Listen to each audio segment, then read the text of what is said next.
It's a waste of time, dude. So if I show you what they did, are you gonna? Which one treated each other better? Wait, are you arguing if Nazis treated another group of people better than Jewish people? Like, what the fuck? Did Yahtzee soldiers treat French women better than Jews did? Yes or no? I don't know. They did. I can give you photos, so let me go grab it real quick. Yeah, I mean, were they white? I mean, this is a stupid claim. Like, what's your ultimate point? Your point is that, oh, you're against Judaism. Like, it's kind of stupid because, like I said, you look at things like, what is your end result? What is your end goal here? If your end goal is to eradicate the world of Jewish people and get rid of like all these groups of people, it's never going to happen. So what are you fighting for? You're fighting a losing match. I have the picture. You're fighting a losing match. That's what I'm saying. Like you're wasting. No, I have the picture. You're in Canada, right? You said you're in Canada. Let me show it to you. I'll show you the video real quick. Like I would go as far north as possible to make your life much better. Here it is. So here is pictures of Jews actually doing this to French girls. This is pictures, and then so these are Jewish people doing to this. Okay, now look. This Yahtzee is over here doing this to French girls. This is like propaganda. It's not propaganda. This is fucking propaganda. Is that a Yahtzee soldier? This is propaganda, dude. Is this a Yahtzee soldier? Yes or no? Yes, but this is propaganda. Oh, it's propaganda? Yeah, this is propaganda. Absolutely. You're literally propaganda. Okay. All right. Now show the pictures of Nazis burying a bunch of fucking bodies of Jewish people after Auschwitz. Show that, and you tell me. Don't show that. I won't show it. So I can't show it, but so I'm gonna give you. You're spreading propaganda, dude. Like you're propaganda. That's okay. So yeah, who created corn? Who created corn? Who created corn? America created corn. No, it did not. Okay, wait. Prostitution is the oldest profession in the world, dude. But who introduced it in World War II Germany? Wait. Prostitution is the oldest profession in the world. What's worse, prostitution or corn? I mean, it all fucking comes from prostitution, right? So you're telling me that? Yeah, but which one's worse? Banned when Shimon was. Oh, if I use Civish, sorry, I never got to follow you. So I can't even follow you. Never mind. Because you're private. But you're telling me, okay, this Red Pill, I'm gonna ask you this right now. How about you go watch Schmiller's speech in English and see if he said anything bad? Yeah, he said a lot of bad shit. So give me an example of what he said. A lot of bad shit. Give me one sentence. How Jews are basically how Jews are essentially insects that need to be eradicated. Yes, they are insects because they follow a religion that hates us. Yeah. That's like and then how? So that's bad to say, but it's okay for them to call us. Okay, how about what he says about black people? Thank you for conceding that I get you on all that shit. Are there monkeys? Are there apes? Are there African Americans that came here illegally? Yes, they are monkeys by definition. Yes. Who? Black people? African Americans who came here illegally? Yes. In Germany? Yes. African Americans are in America. Yes. What is the gene that you could point to that shows that they're monkeys? Well, do you believe in evolution? Yes, I do. So then, therefore, you believe that we came from monkeys. Thank you. So would that mean white people who came over illegal also? Yes, we're all monkeys. But so him saying a black person's a monkey, therefore, yeah, but you know racist. That's like that's basically a racist. That's a target. How's it racist? How's it racist? I mean, you're targeting like one. It wasn't a racial term at that time. Are you fucking serious right now? Or are you like just being low IQ for a reason? I'm a low IQ. Okay, if I'm a low IQ, what's the sixth planet away from the sun if I'm a low IQ? Let's see. Mercury, Venus, Earth, Mars, Jupiter, Saturn. There you go. Hey, you're smart. Okay, you're smart. So I mean, that's nothing to do with IQ, more so just knowledge, right? So I want to say this. You think I have a low IQ, okay? But you believe in the Jewish propaganda. If it said 20 million Christians on a red pill. If it said 20 million Christians are unalive during the Bolshevik Revolution, that's wrong as well, dude. That was wrong as well. Well, let me jump in here just really briefly. You don't believe that red pill? I just want to ask the red pill guy one question, because I understand, kind of what's going on, but somebody told me something today about when somebody calls himself a leftist, it's just like a code word for liberal. That's fucking wrong. That's very fucking wrong. There's a disagreement. Offensive? You know how offensive you just made me? You just offended me like no other. Saying the Bolshevik Revolution was not real, the 20 million Christians that were unalive, saying that wasn't real, but World War II Germany was real. Wait, what are you talking about? You were fucking sick. What are you talking about? You were mentally ill. What are you talking about? You just said that that didn't happen. I know. I said if that happened, then that's wrong too. You just said it didn't happen. I never said it did or did. I said if that did happen, that's wrong as well. If it didn't happen, if it happened, so school doesn't. If it happened, that's wrong. What the fuck? So thank you for proving to me that school doesn't teach you what Jews did to Christians, only what other people did to Jews. Dude, I learned what Jews did to Jesus Christ. What are you talking about? So therefore, wait, what the fuck are you talking about? So therefore, when you said, when Schmittler called the Jews insects, dude, you're sitting here fucking dick riding Hitler right now. You sound he had better policies than fucking most presidents have. Yeah, well, guess what, dude? At the end of the day, and I'll end it on this. So you have to wake up every. You have to wake up. No, hold on. You have to wake up every day knowing that you're never going to get the worldview that you want. And that's gonna be a depressing life that you're gonna, that's the depressing life you're always going to live for the rest of your life, dude. Let me ask this leftist guy though. So you said that you're not a liberal, but no one calls himself a rightist. If I said I'm a rightist, you would say, well, you're an evil fascist, right? I mean, names are names, dude. Like I don't know how. If I said I'm a fascist, you would say I'm a bad person. I deserve to be unalive. It depends. No, not necessarily. Not necessarily. There is some fascism that makes sense. Like I would agree that.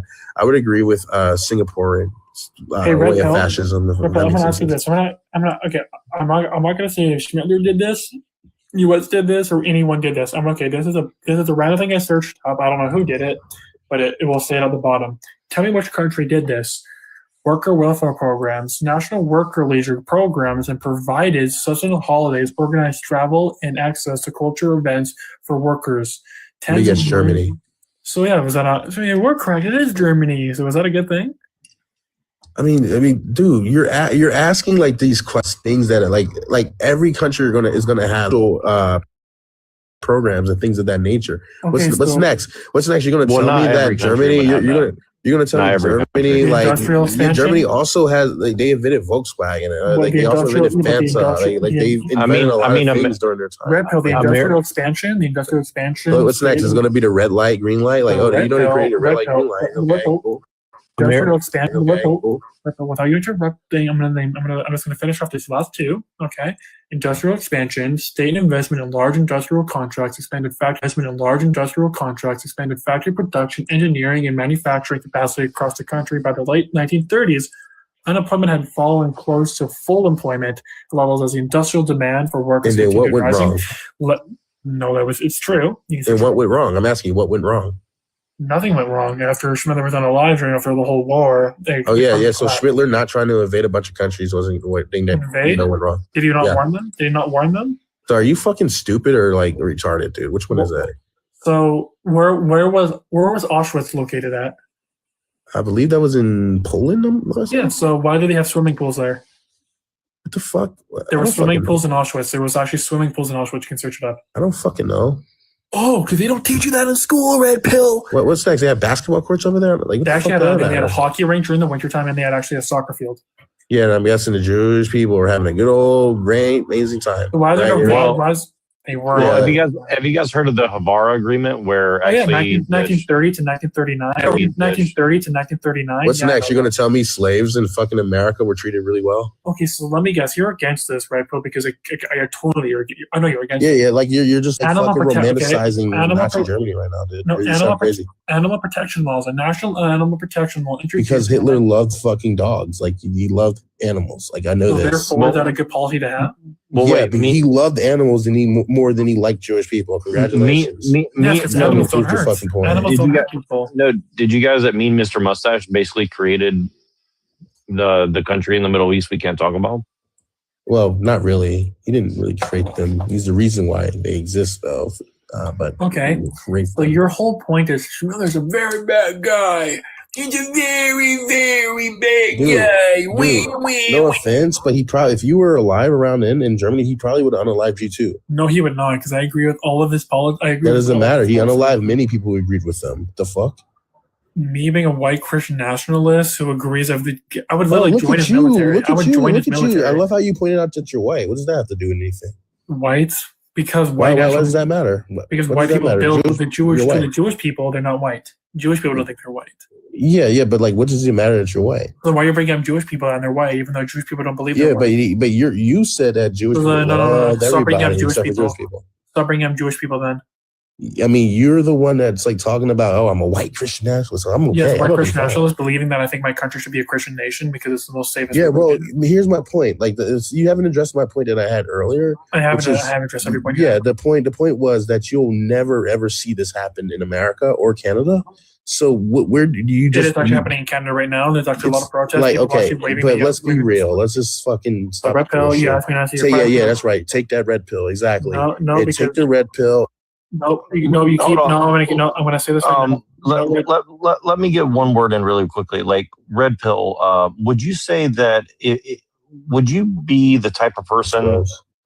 No. Would you be the type of person who in like 1830 would tell black people, "You're never going to get free. Just go ahead and give up." Like it may be wrong, but you're never going to have it happen. Like, would you say that to them, or would you say, regardless of the reality of it, you should fight for something that's good or something? All right, so that's a good question. In my opinion, I don't see those as the same because one group of people is literally being oppressed, enslaved, right, taken from them, unalive left and right. You say that the system we live under, but when you say this, hold on. But when you say the system we live under now is stripping people of their human dignity, dehumanizing them, taking away their rights, I mean, wouldn't you say that now? In ways, but I don't think so. He's arguing for a white Christian nationalist ethno state. That's just unrealistic. It's never going to happen. It's happening. It's just that's never going to happen. Yeah, but here's the thing. Wait. Well, let me. I just want to make sure I understand what you're saying really quickly. So, if black people wanted to have their own country and say we don't want other people here, would you be okay with that? No. Like morally? No, fuck no, that would not be right. Why not? If they want it, why wouldn't you let them? Wait. What is your argument? Is like, are you arguing that? No. I'm asking you the question. If the Black Panthers tomorrow wanted to take over the state of Georgia and say, look, we want this for us. We're not going to be violent, but we want this for us. No, I wouldn't agree with that. I'm only bringing this up for you, Red Pill, because that America is not. That's not what America is. You know what's not happening. By the way, there was actually hundreds of people downtown in Vancouver and Calgary waving the swastika around town, actually praising Schmittler what they did. It's actually, people are so against immigration right now in Canada. It's so bad that white people are actually attacking immigrants. Because you think that's cool? You think attacking a group, somebody who hasn't done anything to you, is a good thing? Let me ask you. But let me ask you a question, Red Bull. But why do you care more about people from another country than your own country? Like, why do you care more about those people? Well, we're talking about Israel 24/7, so it's like, I mean, I'm not bringing up Israel. Yes, because they fund them. No, but what I'm saying is, like, why do you want all the Indians and the Sikhs and the Arabic people to come to like America and Canada? Like, how does that benefit the average black or white or Native American person? That wasn't my point. That wasn't my point. Immigrant on DEI because DEI is a very good policy. Dude, you shut, dude. Like, no, you agree with DEI, right? So my point was, dude, can you let me talk, bro? Like, Jesus, no, if you agree with DEI, so no. my point was that if we look at America, it's already so fucking diverse as is. There's nothing you can really. But 100 years ago, it was 90+% white. So yep, actually, or European. So yes, it was. So yeah, it was. Ripple, I'll say this: would you be better? Would your mom be better as president than Schmittler? I don't. Yeah, what the fuck? It's a yes or no question. Would your mom be better? Be a better president than Schmittler? Yeah, I guess. You would be. So how would you raise wages and how would you raise jobs? Like, can we like stick to one thing? Like, what the fuck? How would you raise jobs? Because you said you can do better. So how would you raise jobs? I'm not a politician. But you just said you would do better. You just said my mom. Like, you're asking. How would she do better? She doesn't know anything about politics. How would she do better? You're literally asking this dumb dude. You're fucking low IQ. I'm sorry, bro. You're very low. I'm low IQ. You can't even give me a simple answer. Respectfully, you're low IQ. The reason why you're low IQ is because you're bringing up something that has nothing to do with the fucking claim. It does a claim. Like, what's next? What's next? Can fucking Barney the dinosaur be a better president or Schmittler? Like, what the fuck? Are you stupid? Well, Barney the dinosaur is a racist. Yes. Like you're just gonna bring up like random fucking people and then only give you two options and then like make it out like, okay, this one's the better option. Would Kamala Harris be better than Schmittler? Yes. 100%. Even though she wanted to fund G-side and in the Middle East too, she wanted to support Israel and she wanted to support I don't think you do. I'm gonna be real with you, man. Like, I don't really think you're all there, man. Was to escape religious persecution. correct? Correct. Of course, you're 100% Correct. right. That You're means 100% right. that means with or without religion, right? You're 100% right. So You're 100% right. Why are we even arguing with you? Okay. Sweetie. my point is that you can still be you can be sworn in as, you know, being an elected official. You can choose what you want to be sworn in on, whether it's a, you know, Quran or Bible or what. It doesn't matter. As long as you're born in the United States, or you can choose not to. That's also a thing, because this country was founded on the basis of not being persecuted for your religion or lack thereof. Yep. This country was actually founded on being conquered. That's what people fail to fucking understand. Early American Half Protestant of it we only- purchased. So What you only mean? early American Protestant only office holding requirements were rooted in the colonial belief that Protestantism was essential for moral character and social cohesion. So yes, in this country, you had to be Protestant to hold political office. There was a couple places, a couple of the original colonies that they allowed Catholicism. But the point is, you had to be a Christian. Protestant is Christian, Catholic is Christian, and our entire Constitution was based off the ideology of Christianity. Consider to say it's not, it's historically. What were they escaping then?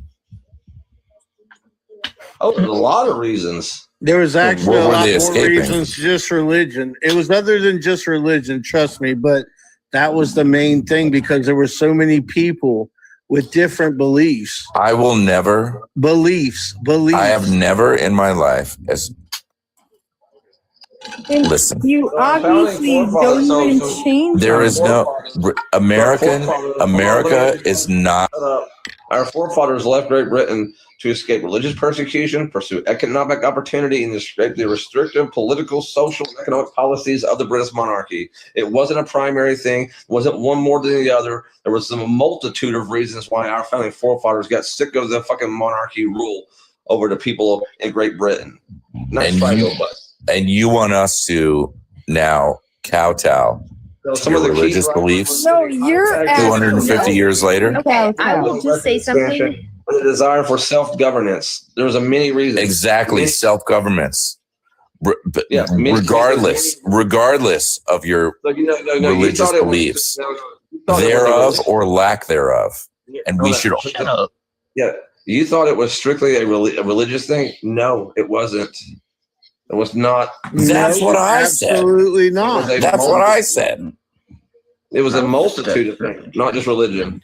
Well, sir, Stubby, what you did is what you did. You came in here when I was talking about Muslim religion, and you turned it all around against Christianity, which, listen, like I said, I'm not a like a. That's their agent. They're slipping from one body to another, just like in the movie, bro. You guys ever have A Whataburger? whole nother account. What an obscurities. You guys ever have Whataburger? Of course, I'm from Houston, Texas. Yeah, me too. Already. Born and raised. You don't sound like it. You sound very slow. And us in Texas, we're Slow. not slow. Oh, are you We from talk Houston? slow, Half but the we're- people are. No, we talk slow, but we do that intentionally. We're actually incredibly smart. Oh, come on, come on. Motherfuckers is dumb as No, hell. we aren't. All Americans are Texas? stupid as fuck. All Americans are stupid as fuck.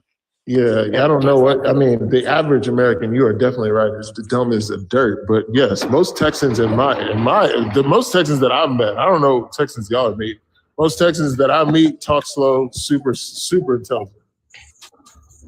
Super intelligent. Like, Are white Texans smart or? I don't know. You ask me. You tell me. Well, I'm reading your thing. It says all white people are racist. Is that correct? We have another. We've been just getting guest violation warnings for the past 3 hours. It's insane. I'm going on mute for the next 5 minutes. Real quick, But what what's is- your but what is go-to that order from Whataburger? But what is that supposed to mean that white people are racist? What does that mean?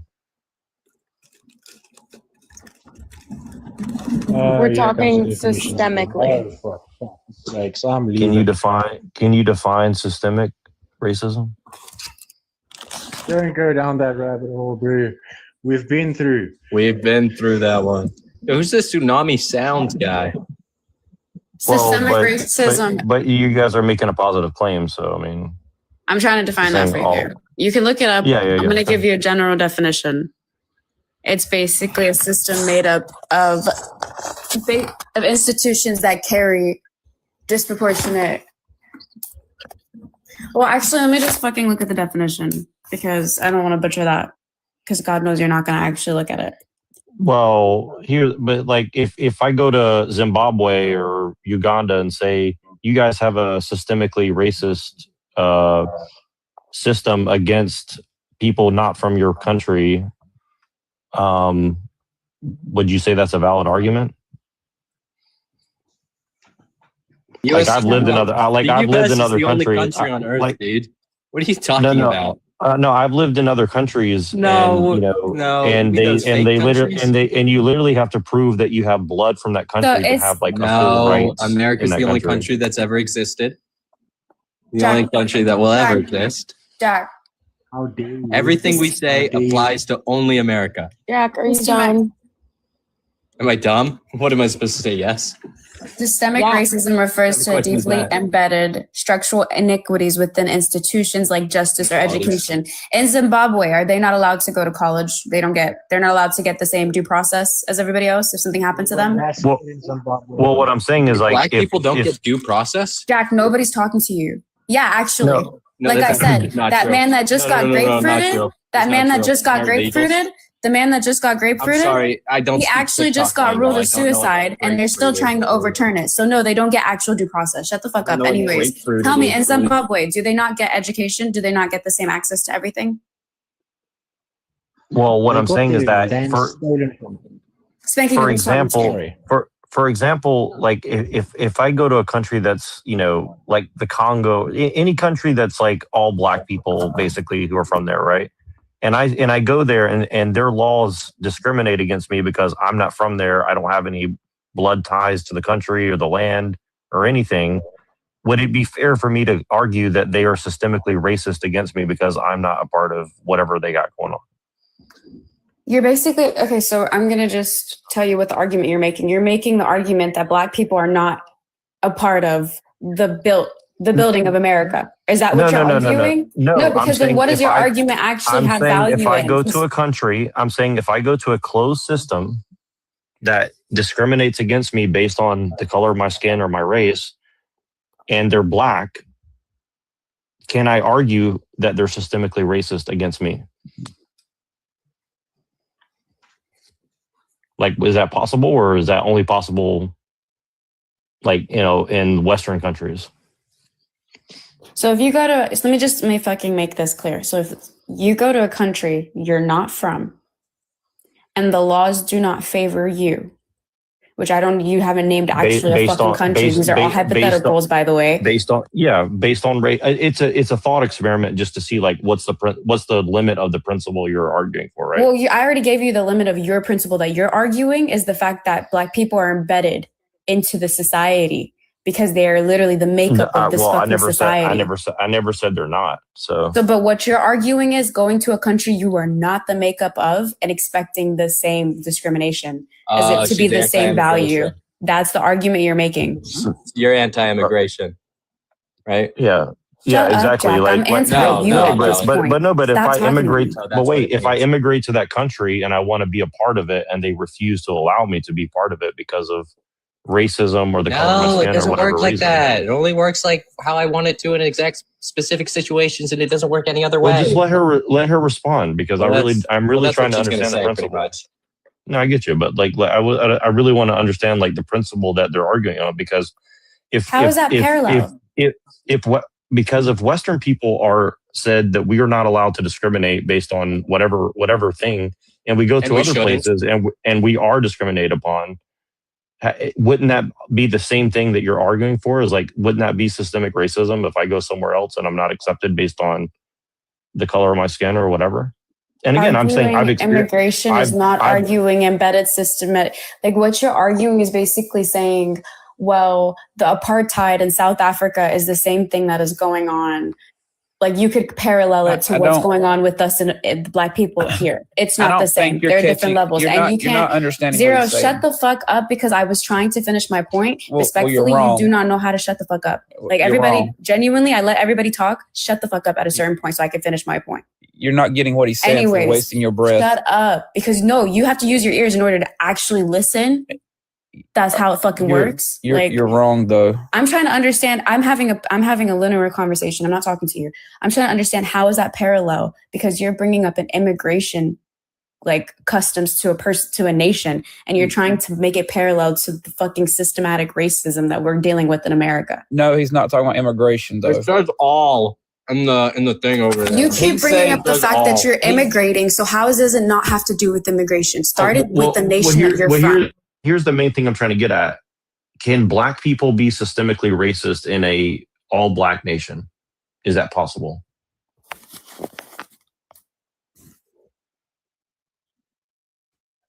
Like if there was a country that was all Black, if there were to be a country that were all Black, would it be possible for them to be systemically racist against an outsider? No, nigga, that's not how it works. It is how it works, to be honest. But yeah, they're not going to tell you that. They're just going to let you have you hang around. And then she's trying to Google. She's trying to Google the answer right now. You dumb fuck white people are all the same. Yeah, now we're idiots because he's making a valid point. It's not. There's no valid point when all of your fucking points are hypotheticals. Name a country in Africa that's. Hold on. Everybody mute up. Okay, so I'm back in the conversation. We're about to play a game, okay? We're about to play a game called debate. Okay, if you're on the panel, that means you're in the debate. You have to choose a side. I am going to keep quiet. If I advocate for your position and you need help, you can just say host. That is what the game is called, host. So I'm going to keep quiet. You're going to debate. I need to hear validity. And if you need my help, like how that individual just asked that obscurity right there, that's an easy question to respond to. If you don't know how to respond to it, that's fine. Just say host. I will chime in. Let's get to it. I like this nigga.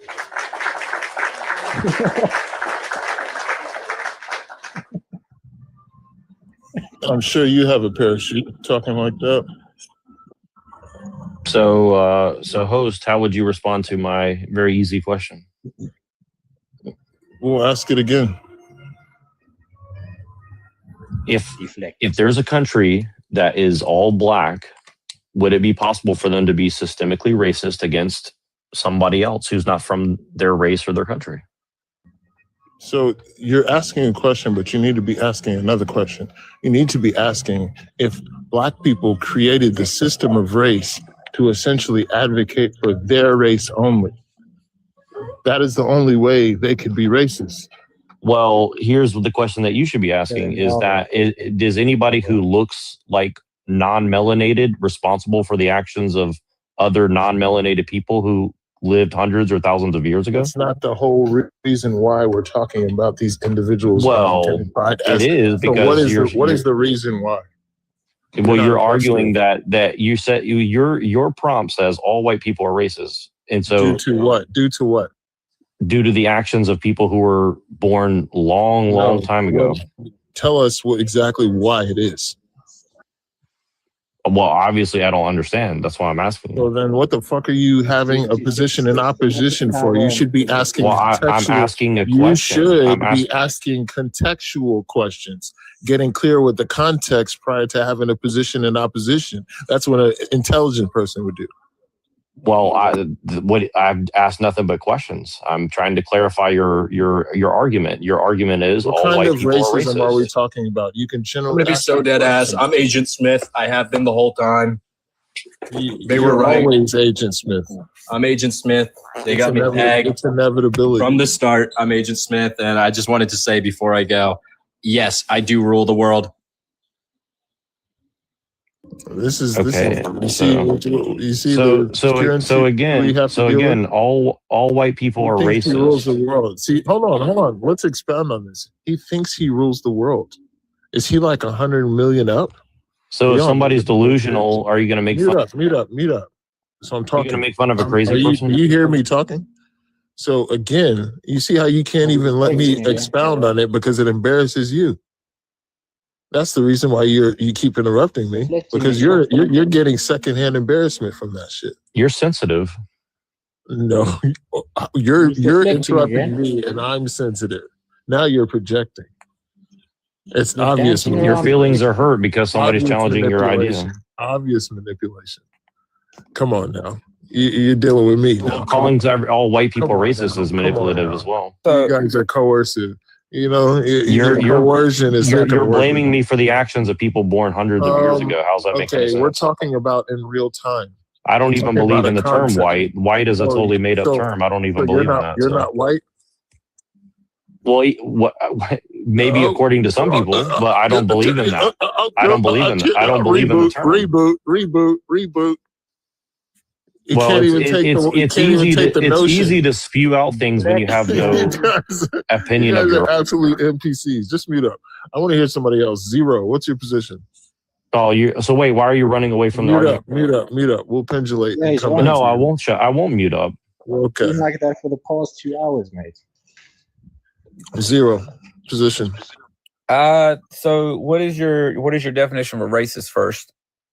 Systemic racism. Why does that matter? I don't understand. Why do you always go to that? Why do you go to semantics? What does that matter? Tell me the correlation. I mean, definitions matter. Why? I mean, you have to define what words mean. Well, why does that matter? Because I mean, racist can be a generalized term. I mean, it can just even if it is. Say it again, sir. So even if it was, I'm just hypothetically speaking. So like, what is the validity in you trying to find semantics? I don't understand. It's not semantics. I'm just trying to boil down to your point of what you believe racism is. So hold on. So you know what semantics is, right? Yeah, I mean, just basically bullshit. No, semantics is words. This is why we need to understand words that we talk about. Right. But I mean, semantics means it's just bullshit. Right. So look up semantics. I mean, semantics, the base term of it is what the fuck is going on? Generalized words. It means that you believe that a word can mean one Just thing. Look up else. semantics. Tell me what semantics definition is. What definition would you like? Oxford?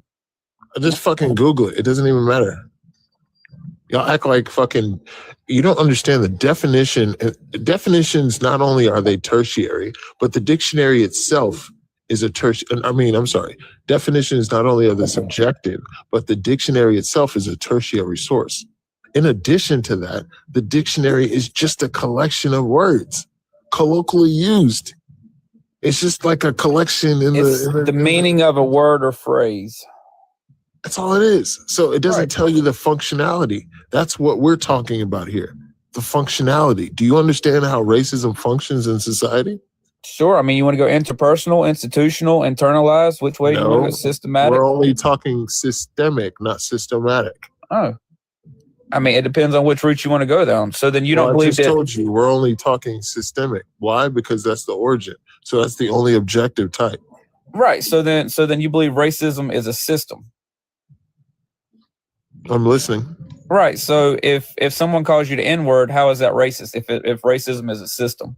Is that relevant when we're talking about systemic racism? No, it's not. So that tells me you don't understand systemic racism, because interpersonal racism is irrelevant. We know this.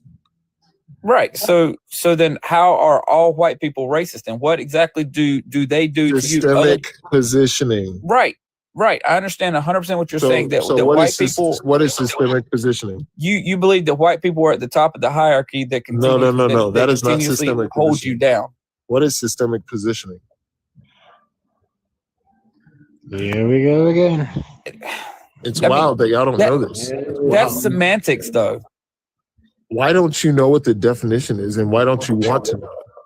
If I'm telling you that's the answer, then why don't you want to know? It's almost like you know or something, or your identity won't allow you to uncover that information. Get the fucking definition. Systemic positioning. I just told you verbatim, and you heard me. So if you don't know it already, I then get understand abreast fully to it. what systemic is. I mean, it's not a Give him an example. Fucking example of what? I'm You not. want me I'm to give not. him an example? Future. No. We're all adults. No, We're all no, no. adults. Listen, Breathe. listen, love.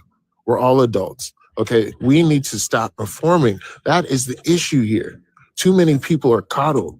Okay, you are not my 3-year-old. My 3-year-old Okay. needs me to coddle him. And that's fine. That's fine. So then you Okay. believe that So, white people control the don't entire jump. You system. see how you're already doing the Michael Jordan thing. No, you asked pivoting me all to over you the asked me to place. define systemic. I asked you to define the systemic positioning. And that's where I was getting at. So give us. Boom. I'm waiting. I mean, it's the effect of the entire body or the organization or system.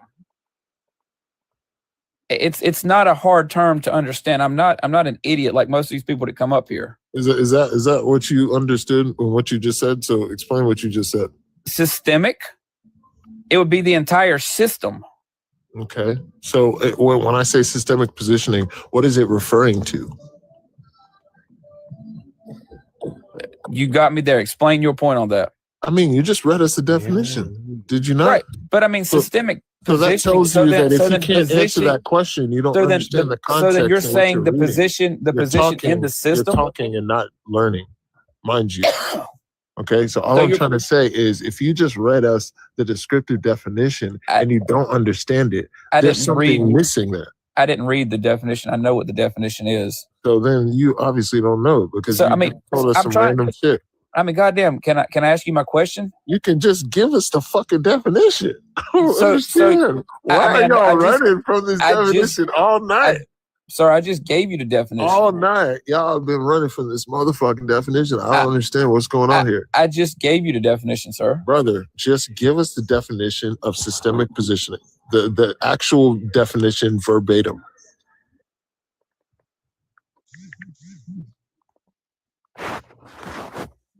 The precise placement of an organism within the hierarchical classification system based on its evolutionary relationship, shared ancestry, and morphological or molecular traits. Did you understand that? Yeah, 100% understand what it is, and that's what I've been trying to explain to you. So who does that pertain to?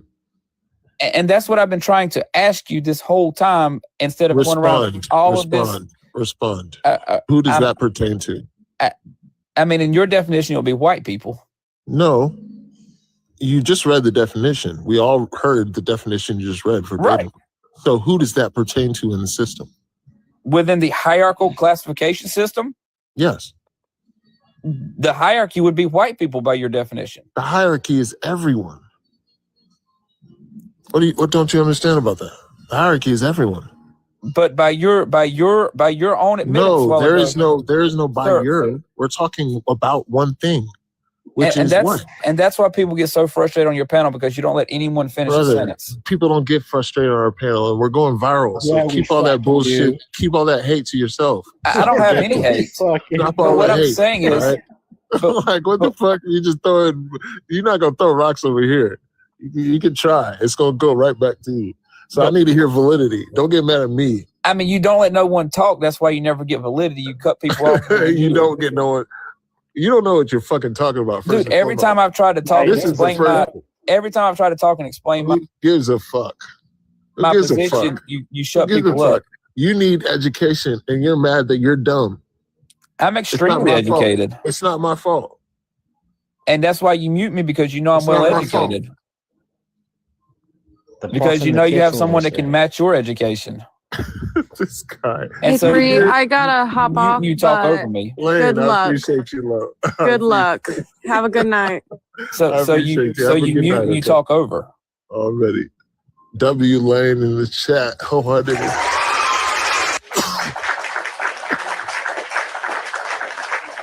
I mean that's been proven numerous times tonight. You mute and you talk over. W Lane in the chat. Wholeheartedly. Definitely W Lane. Let's hear some validity, guys. You guys are stretching it out. It's like I don't hear I'm shit. trying to, but you keep talking over and muting me.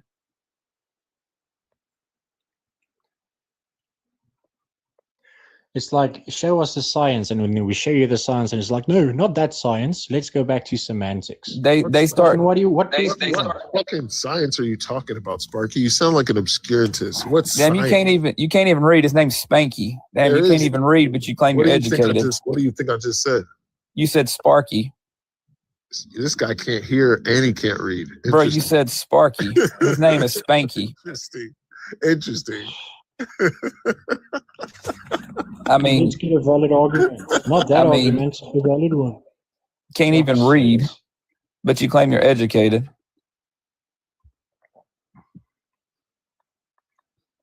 Like we've seen the game. Like at least fucking be good faith and debate someone already. He won't. You're just prancing around like a little bitch. Man, I can take all you obscurantists on at the same time. So because we have a differing view of you, that's what you believe it says. What the fuck are you talking about? And there you go again, chimping out. No, let's go. Well, you know about the animal DNA and the genome, so let's not project here. I'm not projecting I'm because you're the one with the animal DNA. But we don't have animal digress. DNA. Yes, you do. Is one hell of No, we don't. Yes, you do. And you have Neanderthal DNA. Let's not project here. Okay, I know what I'm talking about. You know what I'm talking about. PR campaigns that he's doing now, and Newsom hasn't dropped out. Yeah, I literally, like, someone that I follow on Instagram literally posted that they said that the word is Newsom has dropped out of the race of 2028. That's just rumor. They say the word is, that's just rumor. There's no evidence to point to. It's way too early for him to announce a dropout yet. They haven't even held a primary. Yeah, but he'll drop out before that. Like, he's going to drop out. I just don't understand how you I don't think think that you so. would get any I traction. think so. I think you'll be sadly. I think you'll be sad. Do you guys want Chad Bianco to go into office for the government? Like for governor? Who? Chad Bianco for the people that are in California. He's the sheriff down. Yeah, he's actually ahead in the polls right now, and actually, I would vote for him. I like the guy a lot. Yeah. Yeah. Also, we're gonna make California an open carry state, and I can't wait for that. So I know. I'm good. I mean, I'm sorry, I don't have any pew-pews. They all got lost in a terrible shipwreck. I am so sorry. Dude, I went on a fishing trip and I just lost everything on a fishing accident. It was a damn boating accident. Wait, what happened now? Wait, what happened? Your mom? No, I mean, what's happening in California? What's going on with California? Me and Callie went on a fishing trip and we lost all of our PPs. No, but I mean, what rules are changing? I didn't understand. What you said. Open carry state. What? Open Chad Bianco, if Chad Bianco gets elected, his whole Chad Bianco is the person running for governor. He's the sheriff of Riverside County. His whole goal is, if he gets elected, one of his promises is Second Amendment carry in the state. So I mean, we'll see what happens with that, but you know. Yeah, I think that would make California. Well, I don't know. I have mixed feelings, honestly. Like, I don't want to say what I really think because, like, I do live in California, but. Oh God, you probably live in Southern California. No, I live in Northern, but. Oh damn. But the truth is like I am pro gun control just because like I think that like some people shouldn't be allowed to have guns. To be honest with you, like I don't know if you guys have seen like these like dumb kids with like an AR pistol or whatever. You know what I'm saying? Like I don't think there's no AR pistol. Okay. Yeah, but you get what I'm like. What I'm saying is like these gangs. Well, what I'm saying is these gang. Can we say these like gang? Because I'm not. Yeah. Sorry. These young urban youth that go around robbing and doing crimes, right? Yeah. They should not. Like honestly, I don't think they should even be like allowed to be roaming after they've done a certain number of crime. But on top of it, like I don't think they should be allowed to own a weapon. But legally, you know what I mean? If you're a child, you're not able to own a weapon. But I'm saying like obviously there's like people who graduate out of like being a child or and whatever, become 25 and still doing the same thing, right? So either way, I'm just saying like I'm not pro gun control, but like after living in California, like pew-pews. Yeah, sorry, I'm not. Oh my god, dude, this is just too Orwellian in some ways. But yeah, I get you. But yeah, So whatever, you get the idea. Like, I'm not really pro pew pew control, but I am definitely like in the instance of California, I can see why they've done it and how it has worked. And I think this is part of why they're trying to get Gavin Newsom in, because I think that they're like, and I don't like Gavin Newsom at all. I'm just saying, like, I think, you know, they're trying, I think that they want to restrict pew pews, but kind of in more of a California way, which is not good. But I can see why California did that, given their situation here. Because, like, what I mean is, like, I call California kind of like a big prison gang. You know, like it's like a big prison, right? Like things kind of run on prison politics in California, right? Yeah, I would disagree with that. Yeah, you're talking to like 4 people from California. No. So this is what I'll tell you, right?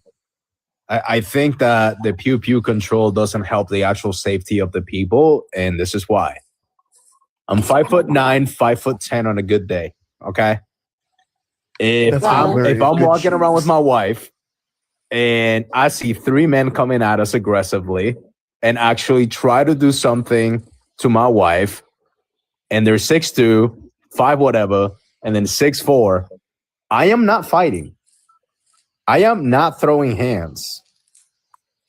I have a Smith that's married to a Wesson. I thought you lost it. Damn. I lost it in a fishing accident, unfortunately. But I'm like kind of like Magneto from the X-Men. Are crazy, you know. For real though. But here's the thing: is like even in a very clear self-defense case, like the lawfare that they do against people is really, really bad, right? I know. So, for example, let's talk about that. Vince Ritchie out of LA, right? Somebody that I know. 3 people jumped over a concrete wall in his home in LA, where his wife was inside and his newborn baby. He had just gotten back from work. And they jumped over the wall to rob him, and he had it on him, and he pew-pewed back. And then they tried to prosecute him. The NRA had to actually pay for lawyer fees and stuff like that. And it was like a big case back in, I believe, 2022. I'm sure if you look it up, you'll be able to find it, right? He won, ultimately, I think. But, I mean, you think about that, right? It's like, why are you prosecuting the person that's protecting their home? Yeah. That seems like a load of bullshit. Well, it definitely is, because, again, I think California is... It's kind of like, yeah, well, it's I don't really like to use this term, but I would say that it is communist in the worst sense of it, where it's like they're obviously trying to use like racial, identitarian, communistic tensions, and basically the aristocratic, you know, like tech workers and stuff like this, like they just go about their life pretending like nothing's wrong because, you know, they're just living in a academic world that's kind of like its own little bubble, while the rest of us have to go out and like actually deal.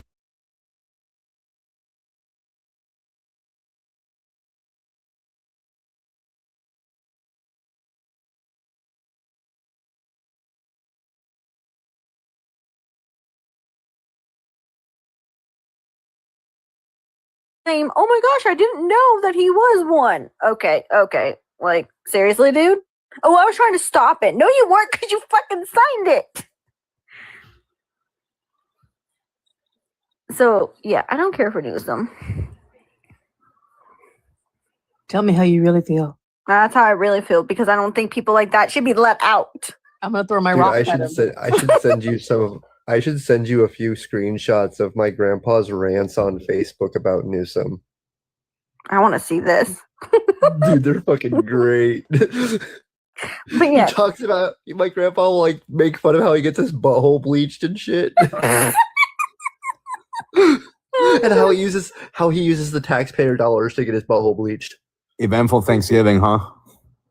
For real. I want to be at that family dinner. I don't know. I haven't gone to a family Thanksgiving in probably 15, 20 years. Yeah, I want to go to one of those at his How house. old are you? 35. 50 years old. How do you sound like you're 25? I've aged gracefully. Puberty blockers. Great. It's true. He has better boobs than I. He does.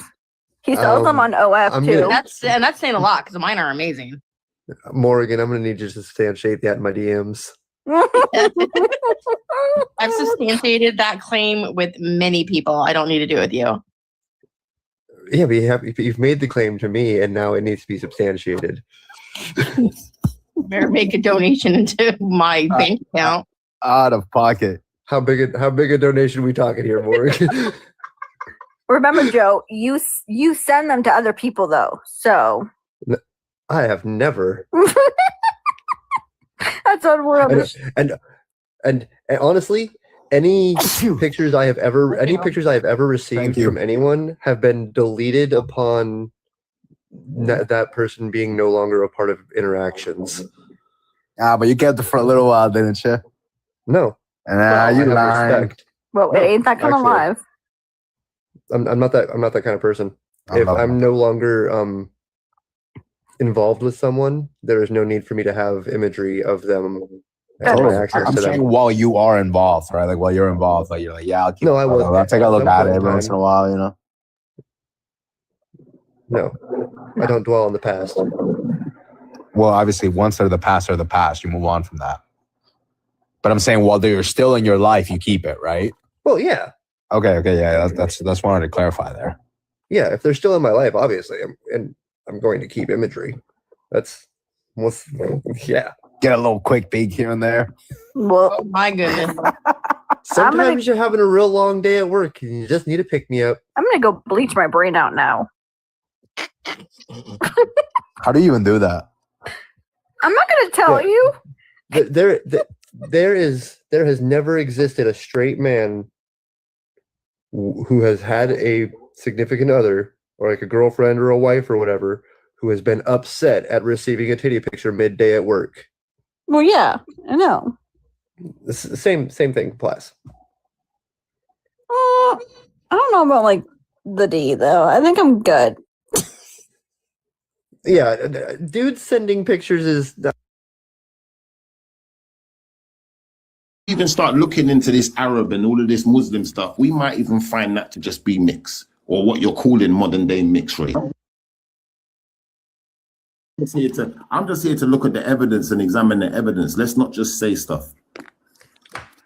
Look, that's true. I mean, there's no doubt that Europeans are mixed at this point in terms of ethnicity. You know, the French are Spanish and German and Italian, or the British are Norwegian and Irish or whatever. There's no doubt that that's true, but there is a core concept of Christendom. Jack Wolf, it's deeper than that. Do you want me to tell you how deep this goes? Yeah. Everyone, listen, oh my God. Listen, everyone's mixed. But to make it worse, this is what everyone does. Everyone around the world, this is what they was doing. They were doing some type of incest. Yeah. Because they prefer to sleep with their cousin, yeah, and keep the wealth in the family. That's what they do, bro. And when you look around, that's like, And so do every race did too. That's It's not just one. I'm not saying this one race. I'm talking about all people. Oh, This is what people do in general, all across the planet, in every corner of the earth. So this is why you got people looking the way they look now. When you go to one place and they might all look very similar, there might only be a certain amount of faces. If you go and look at the science of this stuff, you start to realize, hold on, there's only a certain amount of faces within each so-called race. Yeah, that means it's all incest. Yeah. We're not, but okay. You fancy your cousin, innit? It's not my fault, bro. Just relax. And understand who you are. Oh, we're relaxed, man. Jesus Christ. Oh, You yeah, like I that stuck one, the innit? word on that one, man. That one's a world beater, I'm telling you. Yeah, you got me, man. Tell me out, man. I'm out of fact now. Tell me out. It is what it is. Yeah, listen, I had to say this to my own family members. Like, I got cousins. I'm Jamaican, and I sat down with my uncles, grand uncles, granddaddy, all of them people. I sat down with them. I said, "Yo, how does this thing really work, though? Because Jamaica's a small place, and it's a small island like England. It's not no massive country. Yeah. So I'm saying there's only a certain amount of time before everyone is connected, isn't it, Granddad? Am I Can I say granddad? something to Jason? Well, okay, no, look, you bring up a point that needs to be brought up. You say it's only a matter of time before we're all mixed in. And I'm kind of posing the question, does it have to be that way? Is that even desirable? To me, that's not desirable. Well, I think white males and Asian people. I think white males and Asian females are doing.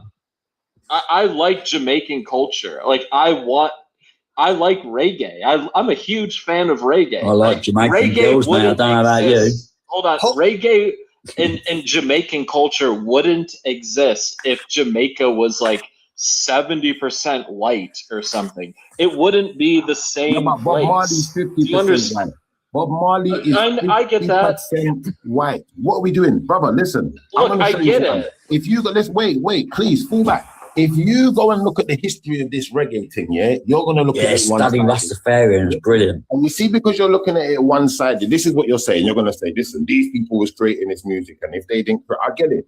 But if people didn't love the music, it still would have been the same thing. So the people that love it are just as important. And you have to understand there's a lot of white people. Well, it is complicated because reggae comes from I am a Motown, proper whitey, but I love reggae. You know, black people who are using, you know, white instruments in Detroit. You know, it's Motown and reggae's influence from that. So I get that it's all mixed up. Wait, no, you're not getting away with that today. Explain the white instruments now. What do you mean by that, bro? What the hell is that? Well, I mean, hold on 1 second. Let me say hello to everybody, number one. Number two, we've always been mixed. This is all a construct. No, it's not. No, we haven't all been mixed. Yes, you can go back to Greece, you can go back to Egypt, you can go back to Mesopotamia. I've been saying it, bro. I've been saying that. Like literally, dude, you can go back into history. They want us to believe that everybody came out of Africa and everyone like moved out and everyone's always been in the same. There were black people in Europe. There were Egyptian mummies with red hair, bro. We've always been mixed. It's not a matter of if we want to be mixed or not. It's a matter of if it's imposed on us or if it's by choice. That's the issue. Well, regardless of that, what I'm saying is that's not even desirable. That's what it is, man. That's not desirable. I don't want to live in that world. It's imposed on you, yes. Well, let me ask you a question though. I want it to be imposed. I don't want to live in a world where we're I believe we need our individual culture because that's what makes us beautiful, man. That's what makes humanity beautiful. But Jack, let me ask you a question. Have you never found an Asian woman attractive or a black woman? I've dated everybody, bro. Like I'm talking to Mr. I know, but I'm talking to you and I'm talking to anyone else who's listening. I can find people from different races attractive. That doesn't mean I'm gonna procreate with them. Why not? Why not? Because that's not my culture. That's not me. You're like more of a nationalist. No, I get it. I have a lot of friends. No, but if you had a kid who was like a mix, you would have like a new thing, and then you would have your own culture, right? I respect. Are you saying I was right then? Are you wait? Is he saying I was right then? He wants to have kids with his cousin. He don't want to go outside the family, and I understand it. That's not true. What we got to start doing is being honest about it. There's a lot more white women than just my cousin. Let's get real. They are all your cousins, don't you get it? Yes, I agree that race is just an extended family on some level. I agree with you. I don't want to fuck my cousin anymore. No, most of it's a fucking construct, man. It really is. Can I be honest with you, yeah? I know a lot of like BOK women because I'm BOK, obviously. You know, I've even got kids with one, but she's a mixed one. They're both mixed ones, to be fair, like to some extent. Like I'm a little bit mixed as well, but people just don't recognize the mix. But I'm saying at that point, I'm gonna say this to you, yeah, really and truthfully, yeah, like I'm not really trying to be with my cousin like that, and I understand, you know, how we're related more than I understand how we're not related. This is the problem. Now, some people, what they do is they say, well, if I'm X amount of times removed, if you're, say for instance, then you got one person who's like, my first cousin, I'd never go there. But if they're a second cousin, I don't really know you like that. Then they're we've all got a mate who's done it and all. Yeah, and this is the thing, you can get to like, and this is when you say you got a mate.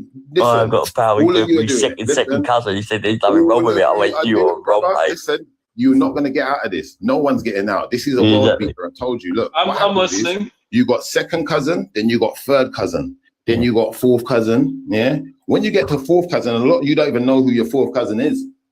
It's crazy work. When we get to fifth cousin, we're definitely in the realm of I don't know. You don't know. Yeah, you're confused. Yeah, that's fine. That's fine. You see, when we get to like 6, 7 times removed, now we're talking something like your nation. It's crazy work. Right, and that's fine. Like I don't see a problem with that. I know you don't, and that's what I said. For everyone, it's going to be different, innit? Now, I'm just not trying to be dating my cousins or be in a relationship with my cousin or be married to my cousin or have kids with my cousin. It's not really your cousin now. It really is. It is really not. I'm just being honest. Where I live, right, I live sort of just outside London, a little village, yeah. Right, and then we'll Who's gonna meet their fifth cousin? Like 0.1% DNA. Once you get past like your third cousin, you have like 0.1% DNA. It's gonna get mad for you, bro. It's gonna get mad. I can't believe I'm it's people who've met people like they've met a bird in the night club. I don't have any getting older and got married and realised they were cousins. I can't. Because I think all cultures should need to remain unique because that's what makes humanity, beautiful. Maybe it's a good thing for some. I'm just trying to give you a quick breakdown so you understand the logistics of the thing. Now, but I don't think there's anything wrong with it at all. I never said there's anything wrong. I'm helping you understand the logistics. Now, in understanding the logistics, I'm saying I don't think there's anything wrong with other cultures getting together.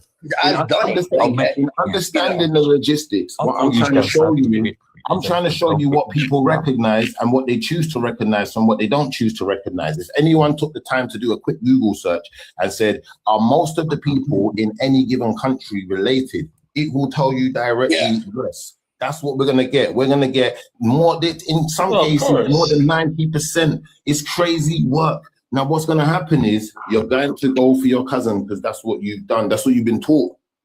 You've been brainwashed.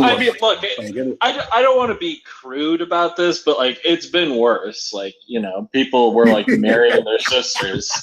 So like if I'm, you know, hooking up with my cousin's cousin, that's like I don't know. It's not the like worst. You ring up your boss in the morning and say, I can't I come to hate work to today. defend I'm this, sick. I'm in bed with my sister. No, that's sick. Like, you forced my hand here, host. I have to defend cousin fucking, I guess. Well, listen, this is what you've been doing for centuries and trying to break it down. Look, I'm with the good Lord. I could never do such a thing, but at the same time, I understand. You wouldn't even know. It's your cousin's cousin's The world is confused. Listen, the world has been confused. It's been confused for years because they got the wrong teachers. They got people leading them to spiritual destruction. And unfortunately, like you see, like I said, most people don't recognize this. If they actually had this information, if this was taught to you from an early age and you actually understood it, then you might think different. So they don't teach it to you. So they teach it to you the way they want you to learn it, whoever they may be. Well, I agree on some level that we haven't been able to have an honest, open conversation on race. And that's actually why I'm here. That's what I'm trying to do. I'm not like a bigoted right winger. I mean, I am right wing, but I'm not bigoted. Whatever notions you might have of me, you know, I'm actually just trying to figure out the truth. That's really what I'm it's here not to do. you though, bro. Listen, it's not you. It's the world that's corrupt, and you're part of the world. So yeah, it involves you, but it's not just you. Do you get it? So at that point, what I'm saying to you is, you know, we live in a world where they will accept a woman as a man and a man as a woman. Yeah. If I ask this question, it becomes controversial. And it becomes difficult when you get married. And it is the taboo. Race is the taboo of our day. Sex was the taboo of in England. But let me ask you a question though. You've never seen a man dressed as a woman that looks very convincing and been turned on? I mean, wow, pause. No. Super pause on You ain't that. been to Thailand. Let me get 4 dogs with like, I don't know, 16 paws. Jason knows what I'm talking about. Jason, tell him what I'm talking about. Oh, you talk about the Thai boys and all that. My mate went to Thailand, right? And he went there. He got it. This like 100% Gary. He's a boy. Like he got back and got a lady boy. Bro, please. Didn't know. Bro, that's how convincing it is. Bro, wait, Jason, don't. Okay, please, guys, look. I don't do this carnal stuff. I And don't then do this carnal he stuff. actually knocked her out. Believe me. But bro, let's just stop that because we don't want to get into any type of derogatory type of conversation. man. I'm not doing that. I don't even talk about stuff like that, bro. That's crazy. Like, let's get a pause on that. Yeah, I don't know how to go on that. The logical conversation we was having because, like I said, I'm with the good Lord. I don't play these ways. Yeah, So, man. I practice no one wisdom, living their man. life, or I'm not saying anyone can't be what they want to be, but I'm saying there's a point where people can't in it because it's if I say is a YT person, can a YT person identify as BOK? You're all telling me no. And if I say can a BOK person identify as YT, everyone's telling me no. So well, what would you say? What's your opinion on it? Well, my opinion is this. We live in a world where a man can be identified as a woman can be identified as a woman can be identified as a man. Yeah, their gender. Right, but is that the world you want to live in? Wait. They say it's gender fluidity and all of these type of things. And to me, I don't even understand it. So I'm not even going to keep talking about it. But I tell you one thing I do understand. This thing that they're calling race, yeah, there's more things that make us the same than there are that make us different. Well, look, I agree on some level. The problem with it, one second. The problem with that is this, yeah. Everyone in their individual so-called races is playing this game of self-destruct, yeah, and they don't even realize they're self-destructing, yeah. They don't even realize they're not even a race. We're all one race. You might have a different complexion. We can talk about different complexions. You might have a different phenotype. We can talk about different phenotypes. But you see, the thing is, once you've seen something, you can't unsee it. It's like, for instance, if I know that I've seen in my lifetime, I've seen a YT person and a BOK person, and it's like they got the same damn face, just different hair. It's crazy work. It's like an Asian person. I've seen an Asian person and a BOK person. And they look, I've seen an Asian and a YT and a BOK, and they all look similar. It's like, this is weird. It's weird. No, there's truth to that. I've seen the black Tom Hanks. I've seen that. Yeah, I'm kind of with you on that, mate. But I've actually had like black girlfriends, and I'm white, and you do get that look from another. This is what I found out when I looked into it deeply. There's only a certain amount of faces in the world. Did you know that? Only a certain amount of different face shapes and sequences. It gets crazy, bro. Yeah, it will get crazy for you before it gets smart. And this is what I'm saying to you. People acting like they got answers. So I'm saying to you, you got your preachers in your church, you got your scientists in your lab, you got your imam in the mosque, you got your rabbi in the other temple. It's all going off, and everyone's just saying one bag of lies and leading you lot to some type of madness where it's like you don't even know what you're doing. Before I started talking about this, no one even acknowledged or even thought to themselves, hold on, if I'm gonna marry a girl within my own nation, what does that really equate to? Is that family? And do we even treat each other like family? When I look into your nations, when I look into your individual nations, now you know you're all related. Look at how you treat each other. Do you really treat each other like you're related? Do you really care about each other? No, that's a great point. We don't.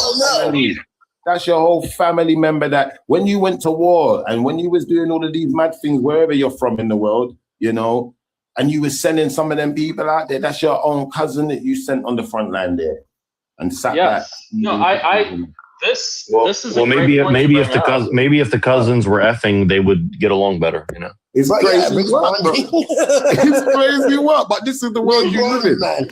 These are the teachers you got. These are your leaders. And if you look at, listen, if you come to my leader, there will be No, you're right, man. I come agree. to my leader, man. That's facts. Yeah?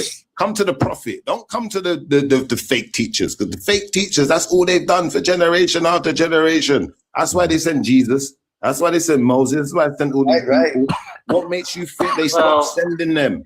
He's here today, ready to do his work. Because we got to stop this. We got to put a stop to this nonsense to the world. We got to make it better.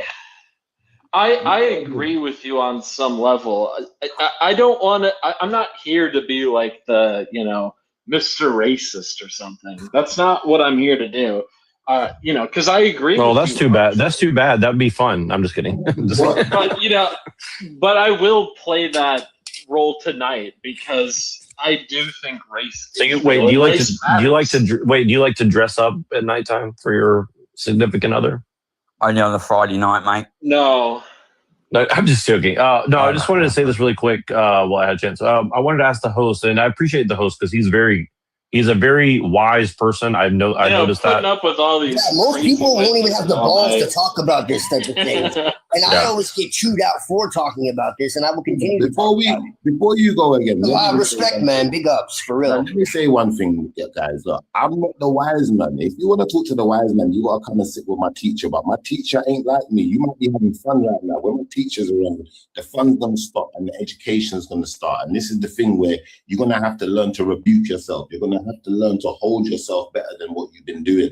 Because if we all did that, we're all going to become Rasta. Yeah, exactly. If we all learn to be better. Listen, if we all learn to be better and we all learn the detriment of our behaviors, we're only going to make the world a better place, and we're only going to be able to teach others how to be better.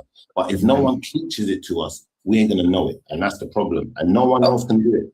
Do you mind me asking, have you ever lived in Liverpool? Because I have a friend from Liverpool, and he has the same accent, and he's mixed white and Asian.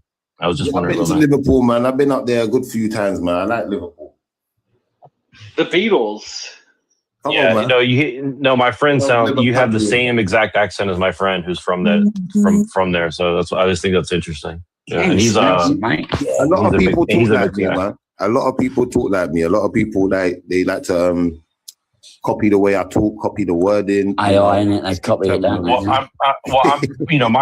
My peoples come from that part of the world, somewhere between Liverpool and Wales and Scotland. So if I start drinking enough, I'll start sounding more like that for sure. So. Yeah. Yes, brethren. It's in the blood, you know what I'm saying? Cool. Listen, whatever sounds clever. It's like if I'm in Italy, I ain't gonna be talking about no real bad man. I'm gonna be on some ciao bella.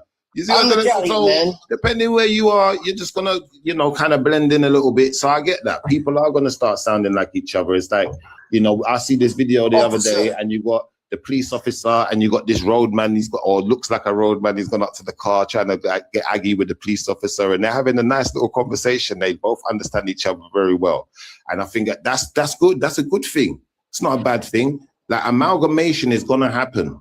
There's no way around it. But how does it happen? Does it happen in a destructive way where we're looking at each other, and, looking down at each other, and, we're putting our cousins above the rest of the world in one sense? You know what? You want to marry and sleep with your cousin, but then in the same respect, you're going to dash some of your cousins to the wolves. In fact, majority of them. Because majority of them you don't even recognize as cousins. You don't even care what happens to them people over there. So therefore, you lot don't care about each other out there in the world. Therefore, you lot are living some demonic lifestyle. We got to stop this. We've got to put a stop to this today. We need to bring you to God's community where everyone has to show love. You can't be treating people like that.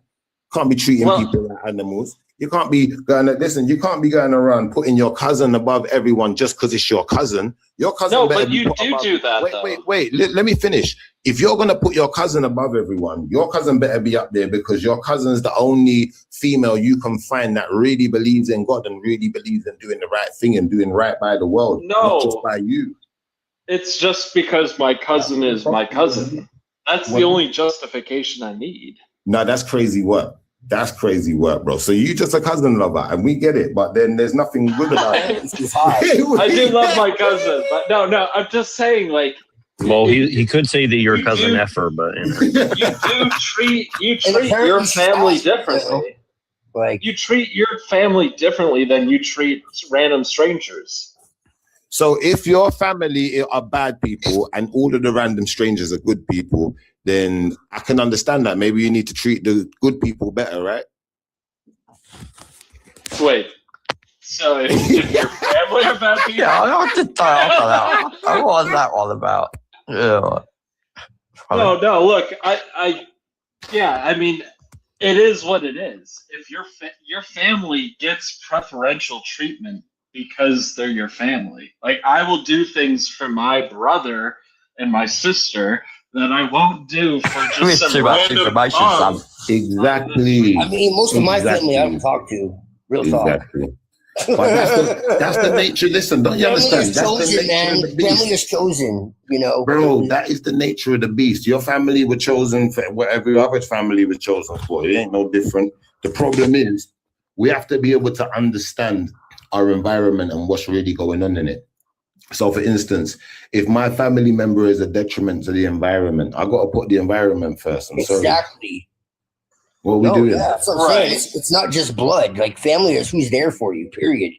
There you go. It has no matter where they came from, what their skin color is, what their religion is, what the none of that shit. No, I'm glad what you just you see what you just said, yeah. So basically, yeah, that's the kind of family that I'm part That's of. why I said respect. If you come and sit with my teacher, you come and sit in with my teacher, and you sit with the prophet, the Lord in the flesh, and you see my peoples. Like there is no such thing as skin color. We don't care about all of that. We care about what's in your heart. We care about good people. Good man, exactly. Yeah, that's how I feel. We don't care about all that stuff, bro. All that stuff means nothing. Shit, man. That kind of stuff. Stuff alone, man. Like, come on, man. If I find a good woman, yeah, and she's not from where I'm from, she's not a cousin, she's not Jamaican, then she's still a good woman. I'm gonna accept that good woman into my life and allow God to do good works in my life because I'm trying to do good works too. Yeah, because if I don't do my good works, then what's going to happen is I'm going to get to the other side and they're going to be like, well, where's your works? What did you do? Oh, I did nothing. I'm going to look stupid. So I'm not trying to play that game. I'm trying to say, all right, let me give myself some grounding. Let me give myself something substantial to say, well, when I reach the other side, you know what? Even if I didn't get it right, I made an effort. I tried. What did you try? I did this. I did that. I showed, that I was capable of this. Do you feel where I'm coming from? And I feel that that's where a lot of people ain't at. A lot of people ain't at that point in their life because they're never going to get there. The reason you're never going to get there is because your main focus was family, accumulating wealth. They worship the God of many. They don't worship the God of, Yeah, that's why Jesus said, if they left eye offend thee, pluck it out. That's the problem, bro. And this is why people are so obsessed with people this won't do nonsense. it because they're attached to disease. They love that which destroys them. Exactly. In the Gnostic text, it talks about that. It says you become obsessed with that which destroys you. Exactly. And that's the nature of sin. Now, this is like taken out of the Bible and all that, but like in the Gnostic text, it gets real deep in this. Bro, listen, I gotta be honest with you, bro. If you don't know yourself, you go to, then you are in poverty. No, but this is the problem, bro. The problem is they're all liars, the whole world.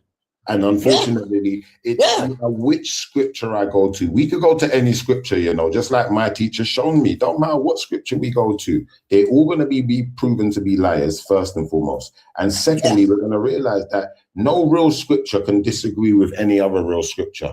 If it's really scripture, if that's really the word of God, then when you start reading it, even if you thought it was something different, you're going to realize it's the same. Well, I'm not religious in a traditional sense. I believe that real divinity, real insight, real revelation comes from within. Ultimately, I believe that we're all children of God. I believe that God is unexplainable. I don't believe any one book has the ultimate authority on that. Do you know the problem with that, though, bro? Do you know the problem with that belief? I'm going to tell you this is the problem. And I used to have the same problem with my belief. Belief without works is nothing. It don't exist. So at this point, what we got to do the work. And in order to do the work, we got to be able to compound the belief into some type of knowledge, into some type of understanding where we start to know something. And if we know something, what we know is this. We know that the Most High doesn't work the way we want him to work. He don't work by our dreams or by our theories. What he does is what he's always done. Period. That's the way I see it.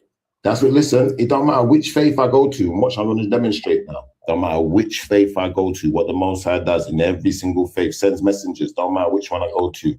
Yeah. So if I go to even one that they might not call a faith, they might say, like, for instance, Buddhism, that's not really a religion. Yeah. But guess what? No, that's what I'm saying. There's still a guy with a message, right? Right. Do you get it? Now, what I'm trying to show you is this. What I'm trying to show you is this, brother. Yeah, if you don't know the guy with the message, you don't know anything. You've got to know the guy with the message first. And that goes for all scripture, all religions. They can't get away from it. Because if I go to the Muslims, for example, they're going to say, well, I need to know Muhammad. Now, this is the problem. They don't know Muhammad. They never met Muhammad in their life. They know what people told them about Muhammad. Right. If I go to the Jesus followers, they got the same problem, right? They say they know Jesus. They say they know these people. If I go to the Moses followers, we had one earlier. Now, I wish you were still here now, because then I could ask him the question, if we go to you, the Moses follower, are you following Moses? Is Moses here today? Can you bring Moses? Can Moses come and talk to us? Exactly. It's not going to happen, is it? Yeah, I mean, one thing I don't believe in any of that, so you can't call me a hypocrite, but Yeah, but why you know would what? Why would No, you I believe think in it? God can show itself to you. If you reach out for God, God will reach out for you. And it's beyond any one tradition, any one book, any one religion, anyone like God. You know, Jesus says, that's my problem with it. "My temple is not made by the hands of man. For that, for that'll crumble." You know, the eternal word is etched in the heart of man. Like there's constantly bro. This is the problem. This is the problem, and this is why I kind of agree with what that guy said. And that's why I said he said he don't believe in none of that. I said, why would you? Because it wouldn't make sense at this point. If you listen to the mumbo jumbo that's out there, when people start talking about spiritual stuff, yeah, especially, it will get crazy. It will get so crazy. I'll sit here with popcorn and stuff. I'll just let you not have that to yourself, because it's going to be like a flipping circus out there, unfortunately. Now, at that point, I have to kind of say, like I said to that gentleman, like, why would someone be agreeable to something like that? Unless you saw truth in something, yeah? And that's what I'm saying to you now, Jack. Unless you saw truth in something, you wouldn't start believing anything. That don't make sense. So clearly, whoever you've seen so far, you ain't seen no truth. No one ain't been able to show you no truth. What they've been able to do is show you a lot of confusion or lies or something that was conflicting, which don't make no sense. So stop going to them teachers, man. Come and sit with the real Lord in the flesh. Come and sit with the prophets. Don't sit with them teachers out there that call themselves teachers, but they ain't prophets. Because anyone who knows what a teacher is, it's like anyone who knows me. Like I had a debate with a Muslim one time. We were talking about Muhammad. I said, well, what makes Muhammad a prophet? Can you break down his deification to me? Because, a prophet is a deified man. What deifies this man? You got prophets performing miracles and doing all sorts of things, splitting oceans, and come on, man, or rivers, whatever you want to call it. So at that point, he demonstrated something, yeah? And he said that, well, Muhammad was a teacher. And I said, well, let me inquire about this. Let me inquire if that qualifies him. And when I looked into it deeply, it was like, yeah, that actually qualifies him. He only has to be able to teach the word of God to be a prophet. But unfortunately, yeah, you got people running around right now calling themselves teachers. But okay, let's say that here, I'll give you a thought experiment. Let's say that I grew up, right? And every time you saw something red, I saw something blue. Okay, so that would mean you're colorblind. Let's say, no, I'm not colorblind because I'm seeing a color. I'm just not seeing the color you're seeing. No, that's literally what colorblind doesn't mean you see black and white. Colorblind. I have a cousin that's colorblind. It just means you see the colors differently. I don't know if you knew that or not. But hold on. Really? I don't know if you knew that or not. But that's what colorblind is. I'm going to look that up right now. Video games have a colorblind mode. Can I say something? Yes, please.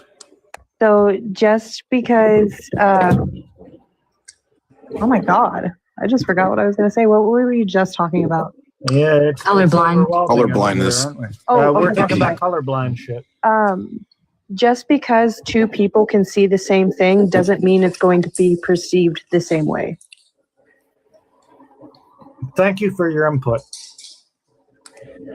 Yeah, so how do you prove that I'm not seeing... 99% of the human race sees the same thing, and then 1% is what how do would you call prove that colorblind. statement, though? How do you prove that statement? Because they can identify them the same way. How?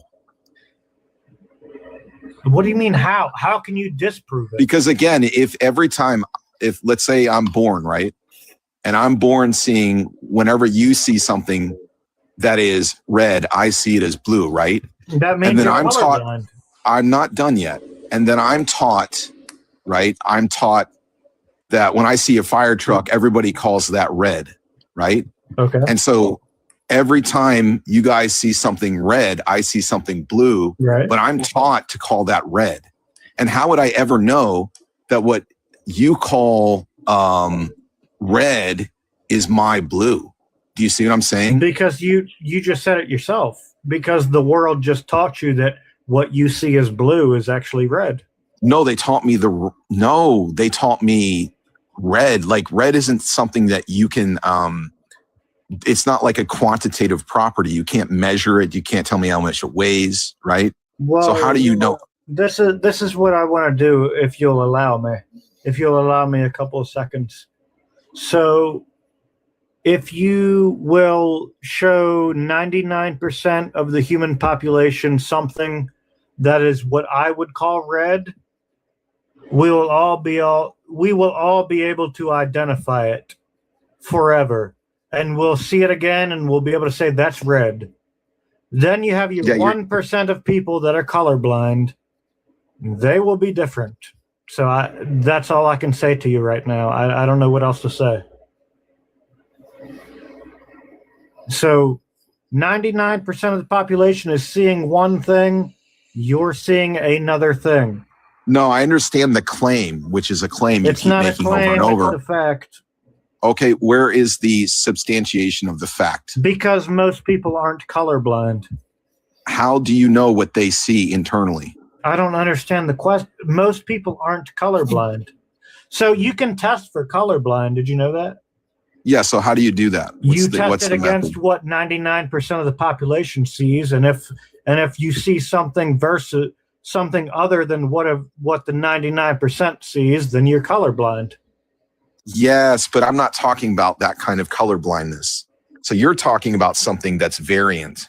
So in other words, it may not be every time they see one color, everybody else sees another color, right? That's not color blindness.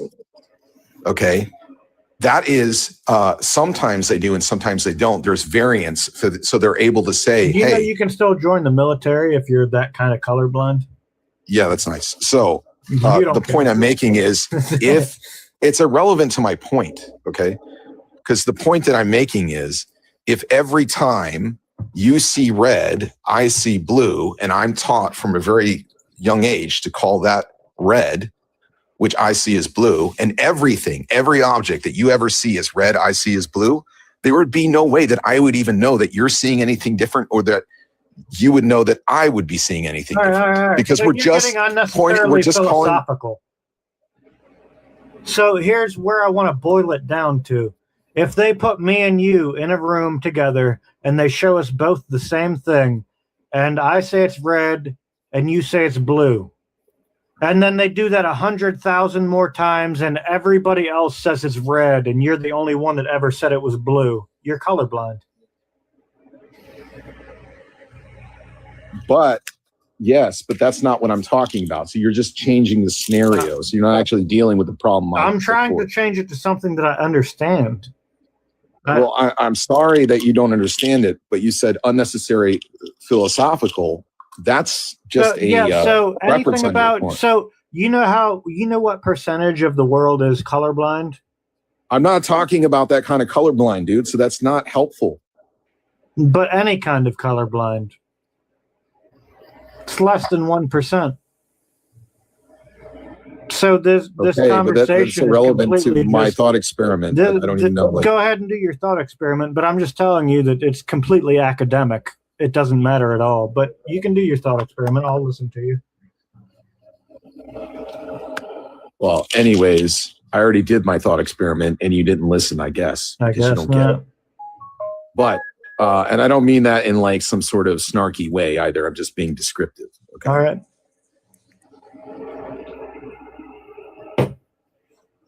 But anyways, okay, so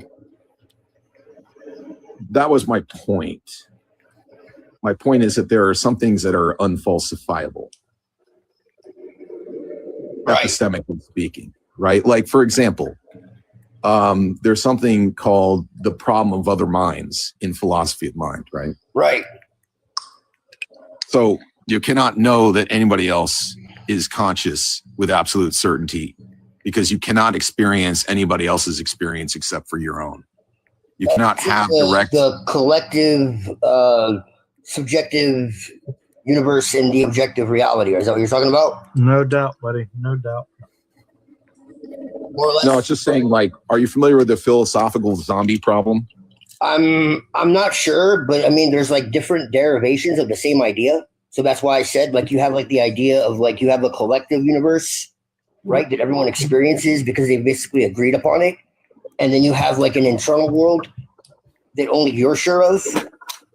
And so, Yeah, well, anyways, I think we got way off on topic. Anyways, this is off the topic of morality, but we went off on a way different rabbit trail. So let's bring it back to oughtness. well, I just want to know if that's what you meant. Like, Where do you want to bring it back to? Well, wait. Let me jump in here. You said to oughtness. Would you say that there is an actual distinction between is and ought? Of course. Yeah, but I mean, every time you make a statement, you're implying that someone ought believe you, right? Or ought believe the substance of what you're saying, right? How this is all semantic. That would be based on an if clause. Do we want to go to outer space right now? It would be implying an if clause. What do you mean? So since I have this information that's credible, right, in this particular situation, let's say I have evidence, right? Yeah. And if you want to have as many true beliefs as possible and as few false beliefs as possible, then you ought at least listen to what I have to say and entertain my evidence. So that's based on an if clause. Those are axioms. Well, I mean, No, I don't know they're about that. I mean, so can you repeat that again? So you're saying what's the if clause exactly? Like, I'm trying to say that, like, the very act of communication implies that you ought engage in the material being discussed as if it's some level of veracity. If you want to engage in conversation for whatever reason, right, then you ought to listen to whatever's being discussed, right? Yeah, so that's why I'm saying there's not really an is ought, because that's an if clause, though. All is ought. That isn't is ought. Yeah, but I mean, but that's what I'm saying is all presuppositions embedded in any statement automatically imply an is and ought gap doesn't really exist. Right? No, I just showed you that it does. Repeat how it does. I've never heard this because it's always based. It's always derived from an if clause, not from an is. As if. What do you mean though? What does that mean? So like a goal, a preference, a goal. You're right, but that's what I'm saying. Yeah, but I'm saying, like, the very act of communication is in and of itself confirming the if, right? Like you opening your mouth and speaking confirms the if, right? Correct. So what I'm saying is that the is ought distinction doesn't really exist. Like a lot of people, like for example, it does exist. No, you don't. Then you don't understand what the is ought distinction means. Effectively, no, because let me give you an example. Like if I argue with somebody about politics, right, and whatever they say, I can reasonably assume that they want to be taken seriously, right? So if they're like, well, I just want to talk about what is, not what should be. It's like, well, you saying that implies that I ought to believe you. So there's already an embedded expectation that we're somewhat honest. Like you can't come and say, well, I just want to lie to you. Yeah, well, I'm but lying to you, right? Like, hold on. The is ought gap, right, is that you cannot derive an ought from a description of what is. You're not deriving an ought from a description of what is.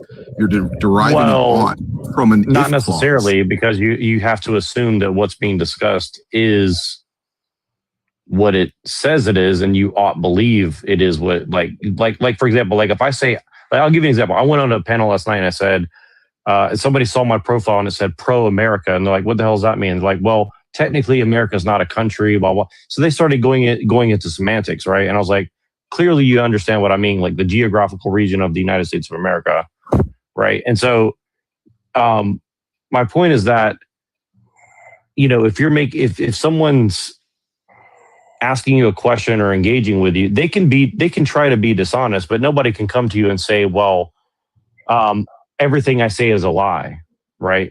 Because it's a self-detonating statement, right? So it automatically just cancels out and means nothing. It becomes a nonsensical interaction at that point, right? Does that make sense?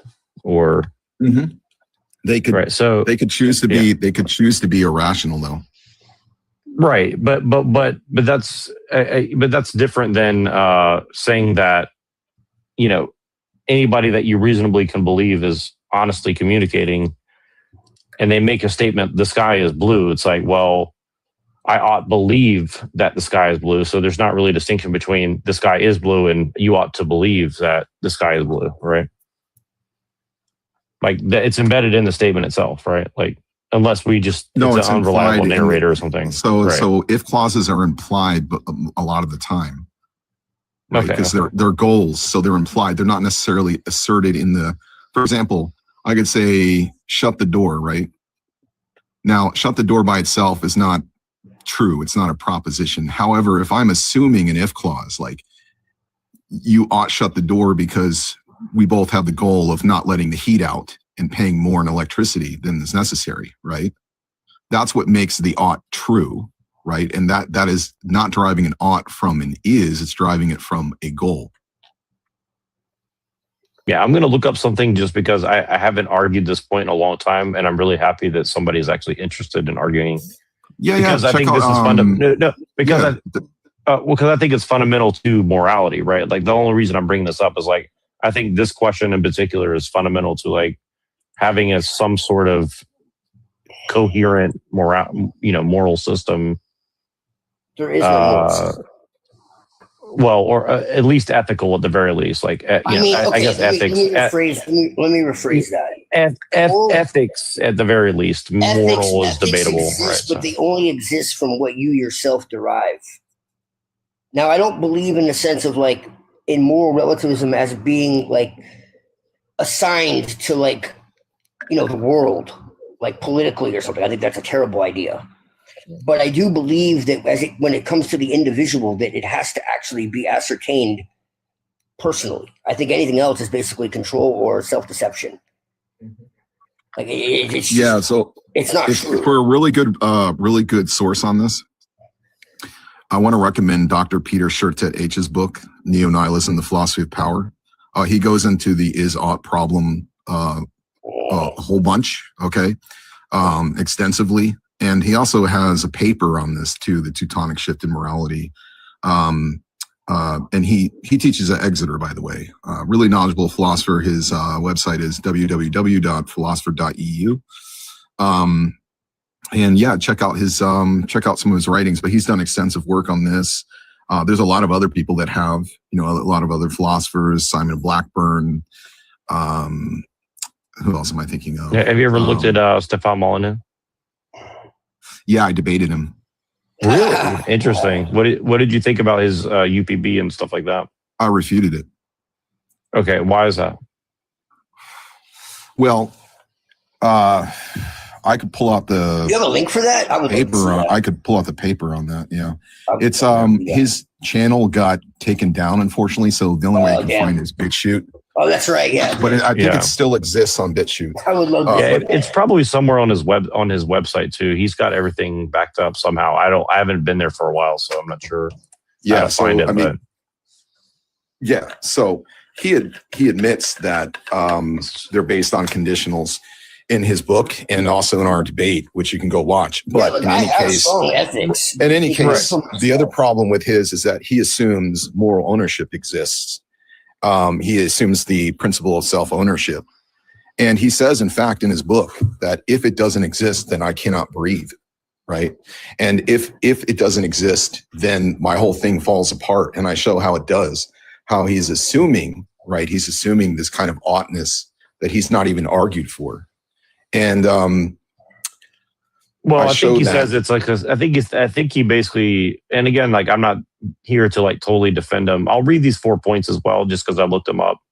But I think he's kind of arguing that like in order to have any reasonable communication, you have to. Well, I can steel man his argument if you want. Yeah, and let me get these 4 points out. So I guess I'll take the positive position and you can tear it apart. So like his positive position is this, I guess it would be something to the effect of like the act of communication assumes self-ownership to some degree. And then here's his 4 points. He says, if you open your mouth and speak and communicate, truth telling is better than lying. Reason is better than force. Consistency is better than contradiction. And these rules apply equally to both of us. So what would you say to those arguments? So he conceded that you could argue in bad faith and you could just be doing sophistry, for example. And that you could also just being like, you could be arguing for just to try to win a semantic game, right? But also that is still based on the if clause, that if I want to debate, right? Well, but even if that's the case, if I value truth, hold on, let me finish. If I value truth, right, then I will open my mouth and debate, right, in a sincere manner. So that is still based on an if clause. He admitted this. Like, this is not. Right. I get you. But what I'm saying is that, and I'm not trying to be annoying to interrupt you. I just don't want to lose track of my thought. So because I learned from him, so he was kind of like some of this stuff. So basically and I'm not saying I have to like fully buy into it, but I do find it like a use. It's kind of like communism. Like, I'm not communist, but I use the framework to analyze certain things, right? So in this case, I would say like, okay, so see, I lost the thought now. So it's like you said, what was your brief response? You said, people can argue semantics just for the sake of it. It's like, well, you never really truly can know someone's intention, and maybe other people don't fully comprehend their own intention. For example, like I come on TikTok and argue with people semantics. My friend here has seen it, right? Now, it looks as if I'm just being an absurdist or being pedantic or just trying to annoy the person or whatever by asking them a series of like Socratic questions, right? But what I'm really trying to do is see their underlying motive that probably they're not even aware of, right? And the reason I'm doing that is for the sake of the audience, that they can evaluate what is the intent of the person making the argument. Yeah. Which is just as important as the argument itself, if that makes sense. So it's very important to understand Hume's theory of motivation to get a better understanding of the is-ought problem, right? So imagine you're in a burning building, okay? So you're in a burning building and you correctly apprehend that there's smoke coming down the stairs, right? And that the beams are on fire, right? And you correctly apprehend that if you don't leave at some point that you will, be crushed probably in falling debris or whatever, right? Or be unalived by smoke inhalation, right? So these are all facts and their knowledge. But what Hume argues is there is no oughtness unless you have some sort of goal, like I want to live. I don't want to experience smoke inhalation. I want to see my kids go up to college, grow up to college. I want to see whatever it is, right? I want to experience more times of eating chocolate. I mean, I don't know what, you know what I mean? There's all kinds of motivations people have. But there is no motivation. There is no with simply just facts. You have to have an if clause. You have to have a goal, a desire for there to be motivation, which is emotivation, right? It is literally motivating. That's what it means. But so would you agree with like people like mimetic desire, Rene Girard, and people like that, as far as their evaluation of this kind of stuff? Like, for example, like I don't think that someone has personhood without desire, right? Does that make sense? Of course like, not. Yeah. A person is made. A person is a collection of mental relational properties, and desire is one of those. Yeah. Yes. Definitely. Yeah. And I think it's one of the biggest tricks of history that they try to divorce a human being of desire. Now, again, it doesn't mean that we should be that's where it goes wrong. Right. Well, it doesn't mean that we should be a slave to desire, but what it means is to deny that desire is not a fundamental. Originally, it wasn't about letting go of desire completely. It was about letting go of false desire and realizing that you're attached to something that doesn't really exist. Well, I even think Christianity was kind of like that too, and it kind of got twisted somewhere down the line. It wasn't Christianity. Christianity was bankrupt from the beginning. But I disagree. I mean, I think Jesus and Paul definitely were trying to convey some sort of what Jesus was actually teaching was more like a mystery school than what Christianity became. As soon as you call it Christianity, it loses its feet. Okay, that's just my opinion, Jack. You know how I feel about this. Okay, I don't have any problem with Jesus. All right, like I actually believe he existed, even as a Luciferian. Like I actually believe he existed. And I think that he tried to enlighten people to their own divinity. I think he was more like fucking Lucifer. He's a Luciferian? That's it. No, I'm kidding. Yeah, man, I am. Where's that button? Where is that button? What? Better be glad I'm a Gen Xer and I can't find the button. Well, I knew my friend here would like this panel because you have a guy with Irish and like the Levian cross or whatever that is, and then the prompts here, and I was like, I gotta send this guy. Well, it's a little more That's not a Levian cross, by the way. or whatever. I don't know what it is. Fucking sorry. That is a Sorry. redundancy. That is a redundancy. Hey, I'm actually a lot more complicated than I'm just that. letting you know. So. What is it? A sulfur thing or something? I don't know what exactly. No, I came up with that. It's a kind of like my own rendition of like a sigil of Baphomet. Right.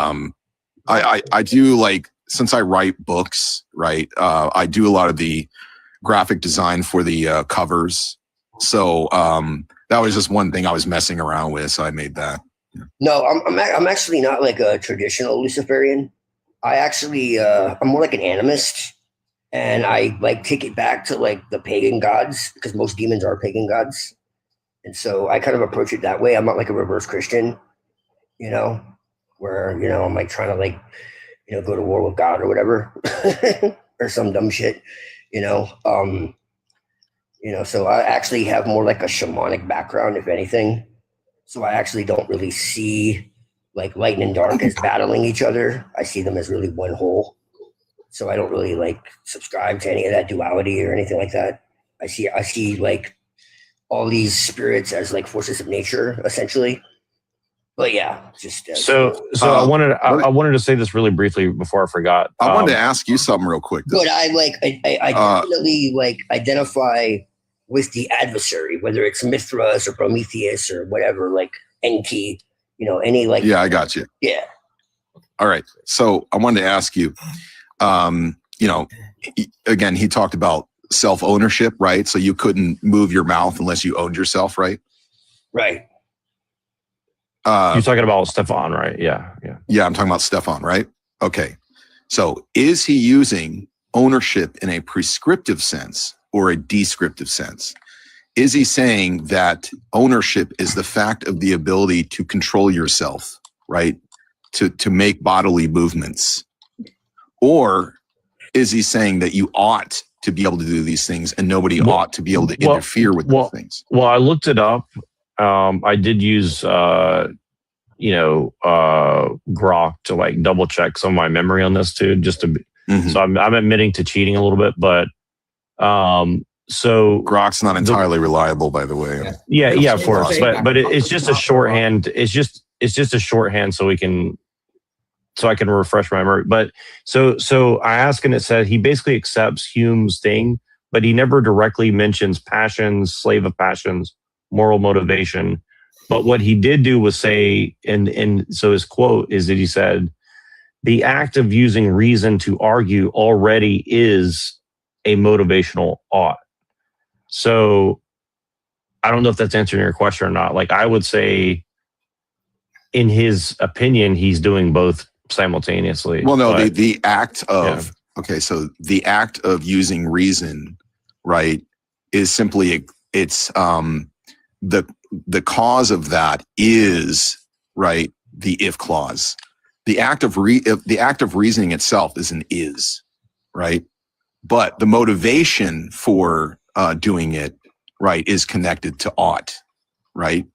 Because you can't have oughtness without motivation. Like it just wouldn't work, right? You would just have a collection of facts. Well, I guess the idea is like if I even open my mouth and say the sky is blue, well, I must have some motive. Maybe I'm trying to pick up a girl and I don't know what to say. I say, hey, the sky is blue, and hopefully she'll respond, right? Or maybe I have a mental defect and I just say that randomly because I can't have Tourette's, but it's like nice or something, right? I'm just throwing out random examples to like say like I don't know where the edges of the argument would go, but I'm just trying to like think of like the edges so at of like best, where would it, What I showed in my argument is at best, right? Like at worst, first off, he's begging the question, he's committing his fallacies, but at best, if I take him as being descriptive in some ways, right? Because he does equivocate. He gives two different definitions of UPB in the same book. two different ones, right? He was pointed out on this by Rationality Rules. Me and Rationality Rules both had a run-in with him, which is how I ended up debating him in the first place. And actually, if you go to Rationality Rules channel, you can find clips from my debate because he responds to that debate, right? Okay. Because he was misrepresenting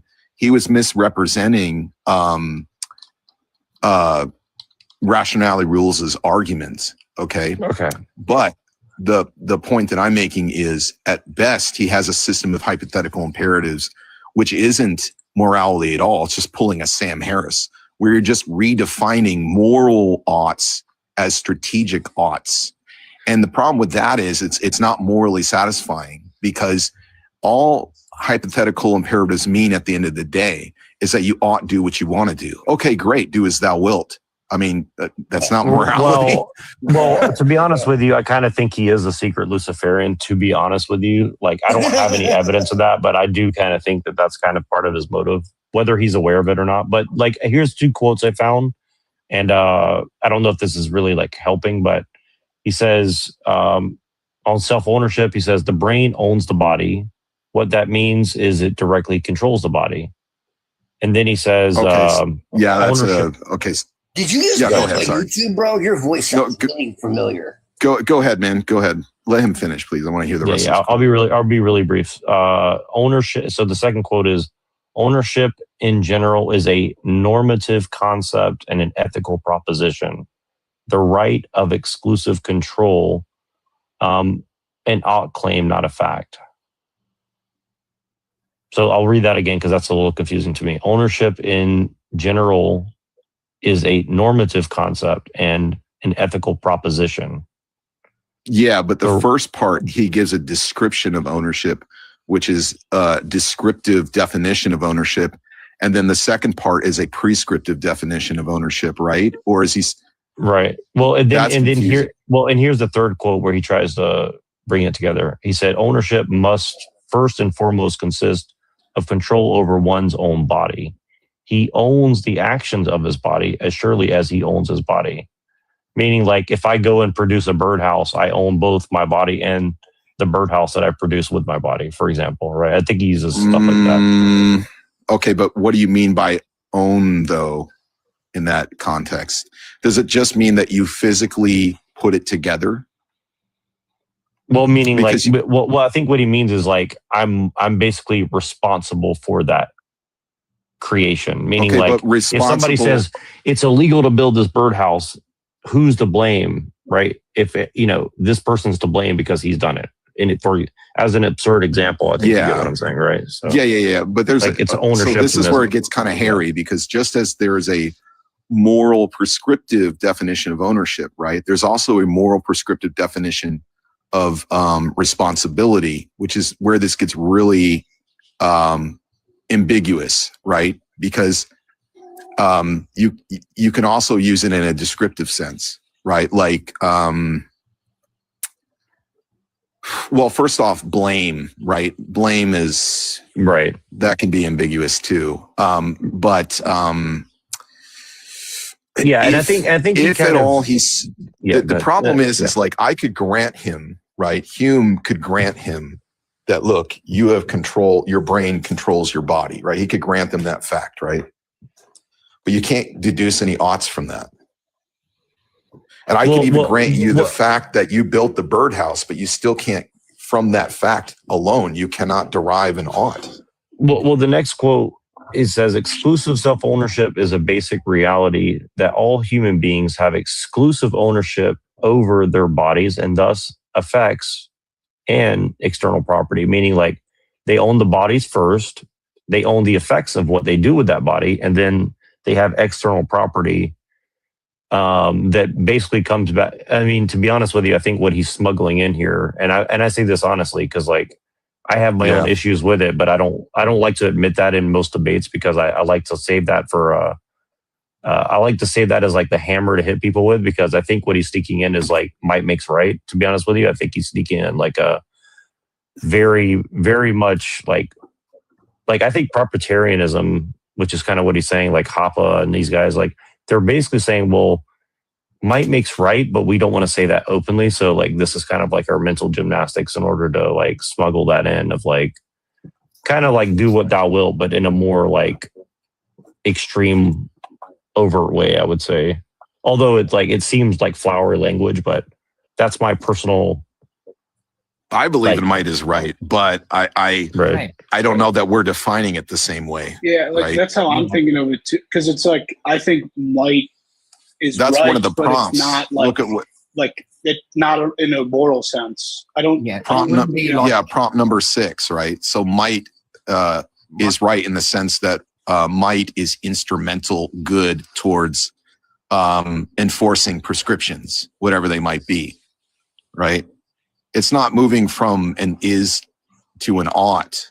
It's just saying that it's saying if I can do it and I do it, you know, and I can get away with it, then it's moral, essentially. I mean, or ethical at the very least. No, it's not saying anything about morality. Because, it's just saying it's like gravity. So it's like, here's one way that I put it, right? Without force, prescriptions are impotent suggestions.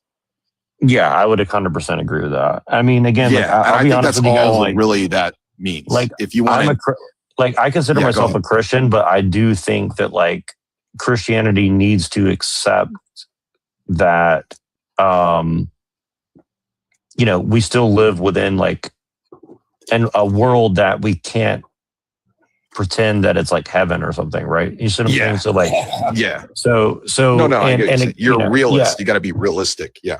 Yeah, and again, I don't think that discounts Christianity in any way, right? It's just a recognition of the fact that, like, okay, you know, we can't total ponage. It's a total ponage. I mean, yeah, like, I'm a Christian. I don't even like the way I I'm think the of dark it. side, Like, Jack. You got you got 1 foot in, man. Rights are literally just force, and like I think of a moral as I agree. a duty. I mean, I think you're a not pretty base not a Christian, right. I think you're pretty. I mean, we talk about Luciferian philosophy, so I mean, pretty cool. No, but I get what this anyways, guy. it sounds like to me he's doing probably the same thing he does in other areas, which he equivocates between the descriptive and prescriptive. Because I mean, I'm not the only one who's noticed that when he describes, he gives 2 different descriptions of UPB. One in which he just defines it as hypothetical imperatives, and another where he actually commits an is-ought fallacy, which again was pointed out by Rationality Rules in his, I think he did like 2 videos on him. And in any case, I actually went on there to have a debate with him, and he only gave me, like, I'd read his book years before that debate, but I was really rusty on it, so I didn't do as well as I would like. But after the debate, I went and I reread it, and I found a bunch of problems. And I've written the whole it's going in my next book.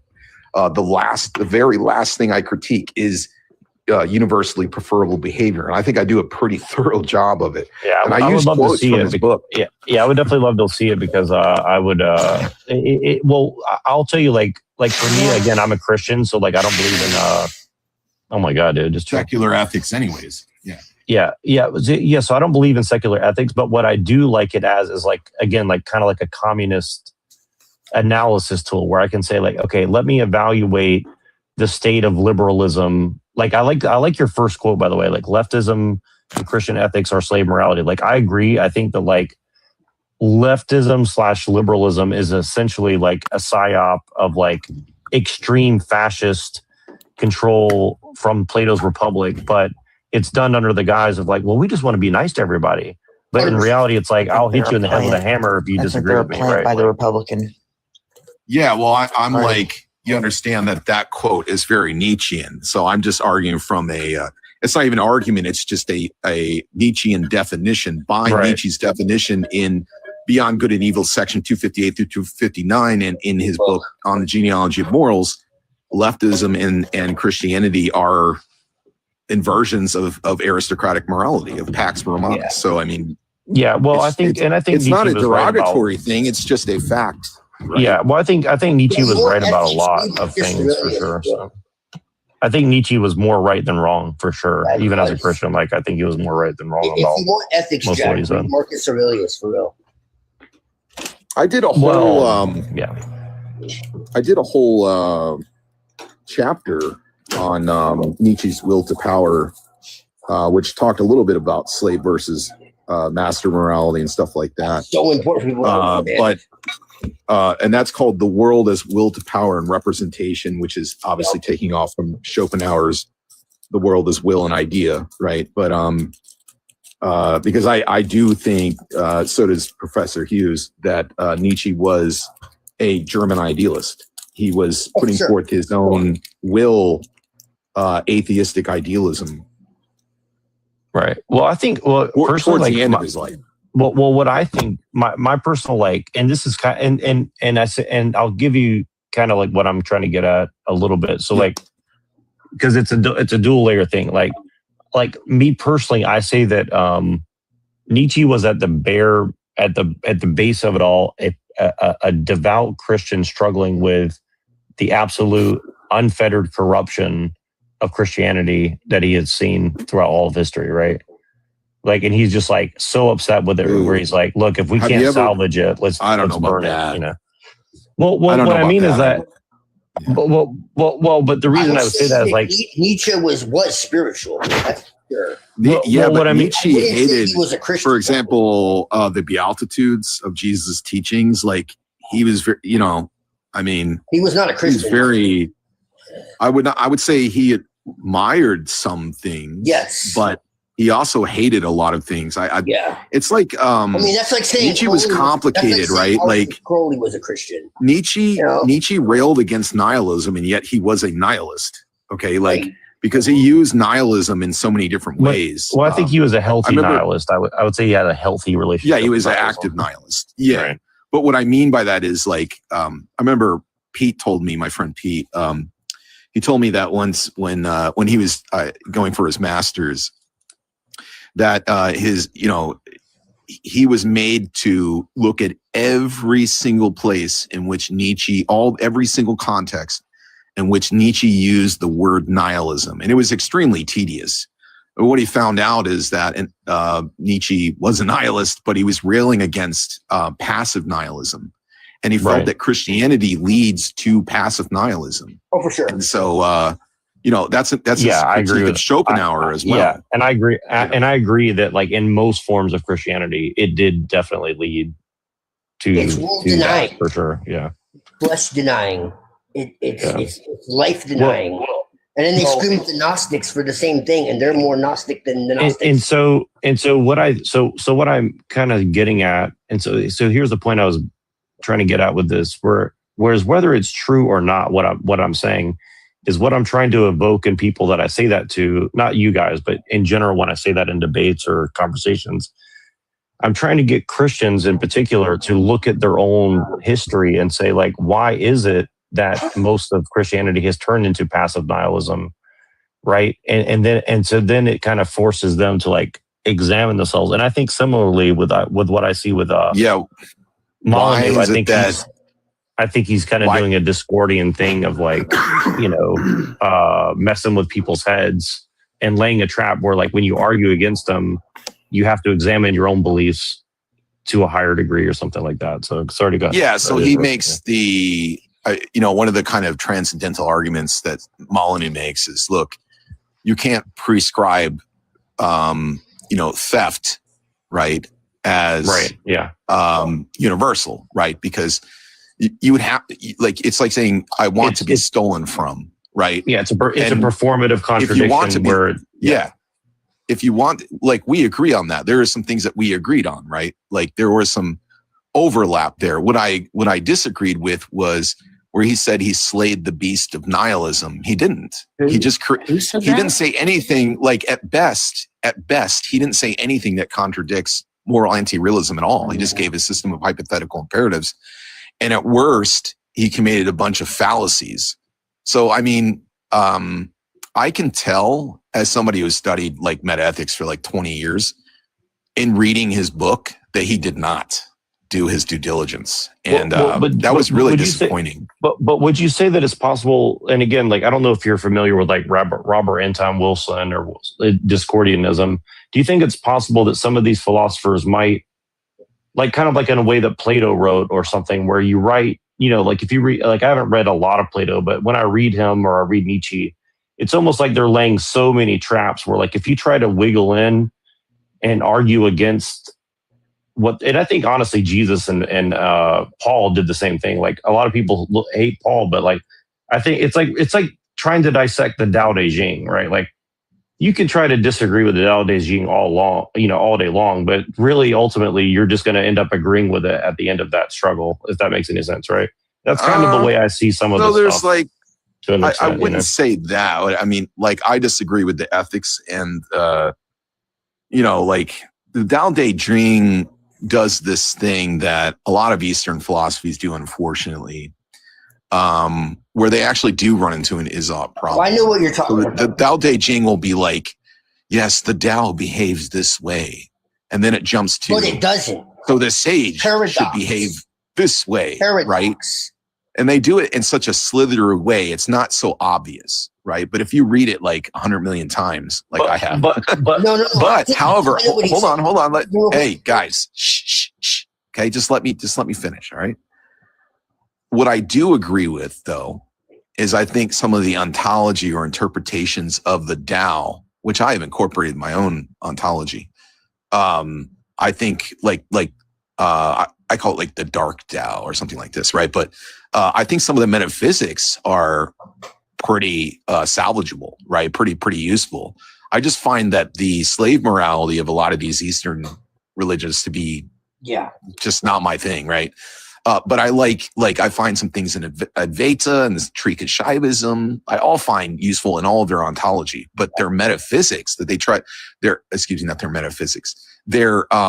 meta ethics, which they haven't even thought about, that they try to derive some sort of morality from the way things are, that always runs into a problem, right? Like you could get to, we're all one part of the great mind, right? Part of the great non-dual reality, right?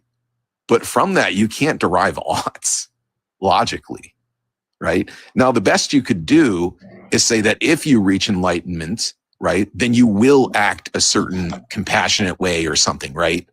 But that's called descriptive ethics, right? And nihilists don't disagree with descriptive ethics. Of course, you can get, descriptive ways of things happening just from nature, right? A lion, because it's an obligate carnivore, will prefer meat, right? And if you could change the, let's say, the biology to some extent, right, it would make it prefer something else. Then that just would be what it is. It wouldn't be what it ought to be. It would just be what it is and what it will do, right? Which was Ayn Rand's problem. Ayn Rand thought that she had solved. She literally claimed this. She claimed that the gap between is and ought has been solved, because the fact of what a living entity is defines what it ought to do. And the problem with that is that the fact of what a living entity is doesn't give you an ought. It just tells you what it can or will do. That's it. And so she miserably failed on that as well. And she also bases her entire morality on an if clause, which is she starts by saying, my morality, basically, right, objectivism begins with, if you have the goal to live, right? And she calls that a pre-moral choice. So that's an if clause. So if you decide you want to live, then there are things you have to do, right? That's all she's saying. Well, yeah, every moral nihilist agrees with that, and Hume would agree with that. And that has nothing to do with the is-ought problem. So she's not solving the is-ought problem at all. And even where she thought she did, she actually committed a fallacy. Well, like I'm trying to say this in a nice way, not about you, but I'm saying, like, if I'm talking to a liberal, right, and they want to argue about morality or ethics, and I basically say, like, why don't I just be like Pol Pot, because obviously I can't reason with you, and they're like, well, that would be mean, and it's like, well, what choice do I have? Because there's no ability to reason with you, right? Now, It sounds really mean, but it's kind of like a factual thing. And that's kind of the way I'm saying, is like, it almost seems like that's kind of what they're saying in like a very academic way of like, well, if I can't reason with you and you're not going to listen and you don't want to have ethics applied to you because you're just a dishonest or mentally incapable person. I may not choose to enact might makes right, but maybe I ought to have that ability to enact that on you. You know what I'm saying? Does that make sense? Or I don't know if that makes sense or not. Yeah, I mean, look, if you're in an alley and some guy comes after you, right? You're not going to whip out UPB and go, wait a minute, let's argue this out. See, it's immoral for me to do this because you know what I mean? It's Like, so funny you say that because that's how I always imagine is like, imagine Stefan Molyneux like talking to like a bunch of like YNs like, excuse me, sir, I don't know if you've heard of me. My name's Stefan Molyneux. I believe in UPB. You know, like, yeah. It would just be hilarious. I majored in lesbian yodeling theory. Yeah. Exactly, Hold on. yeah. Let me get out Summer and Hoppa's argumentation and things. Hold on a second here, bro. Yeah, you know what's funny is who was it? John Locke commits an is-ought fallacy because he argued that property rights. Well, this is the first one he makes. He argued that property rights came from the fact of Adam and Eve mixing labor with the soil in the garden. I have a question to ask the people in this lobby. That's getting an ought from an is. So, I mean, that's just silly. But, you know, Hume, I guess he hadn't read Hume Locke was he prior? I think he was prior to Hume, wasn't he? Just like barely. Well, anyways, yeah, that's kind of silly. But in any case, yeah, all these little problems come up. And look, secularists do this kind of crap too. They were doing this like 15 years ago. There were secularists doing this on YouTube, arguing from evolutionary biology, evolutionary psychology. They were saying, well, we have evolved the characteristic of empathy, right? And it's like, therefore we ought to be empathetic. Well, no, we've also evolved the characteristic of aggression. We've also evolved the characteristic. Like, it's like saying I can smack the crap out of my right, therefore I ought to. It's the same argument. Yeah. You know, well, it's almost like Plantinga or something. Like maybe I could, you know, defend myself logically for why I want to enact violence for my belief. But how about I just do it and don't explain it because I don't need to, because I have the ability to, or something. It's kind of like saying, yes, I could justify it, but I don't feel that I need to because have you ever I can read do it and get away with it or something, you know? When you read this book, I told you to read Neo-Nihilism, okay? It's not even expensive, dude. Okay. And you can get it as an audiobook as well. All right. It's really well done. You'll see he points out that moralities are not only false, but they're just power structures. They're ways to gain power. So if you can convince somebody that your set of preferences are binding, then you have control over their behavior. And morality is literally about how people ought and ought not behave, which is literally what control means, right? So morality is power structures. Nietzsche pointed this out, right? Yeah. They're power structures. So are religions. Religions are power structures. So it literally is about controlling people, right? And I mean, they call themselves sheep, dude. Like, really? He argues it a lot more eloquently than I just did in his book. But, you know, I'm on the fly here, okay? The only problem I have with his book is he doesn't deal with theism. He just assumes atheism, right? So that's why I wrote a response. Like my first book was like a response to his, which provided the same critique he had, but like more expanded on different positions. And then also critiques. I also applied is ought to things like Thomas Aquinas's moral arguments, William Lane Craig's modified divine command theory, classical divine command theory, things like that. What is it? G.E. Moore's non-naturalism, for example. But yeah, I've been doing this a long time, dude. Too long. way too long. Yeah, I mean, they literally call themselves like, sheep. Like they say that the Lord is their shepherd. Like they understand that they're sheep. You know this, right?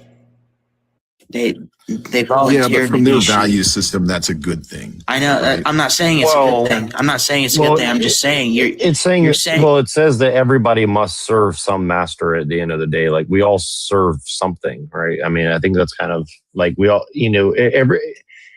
anything that just serves itself.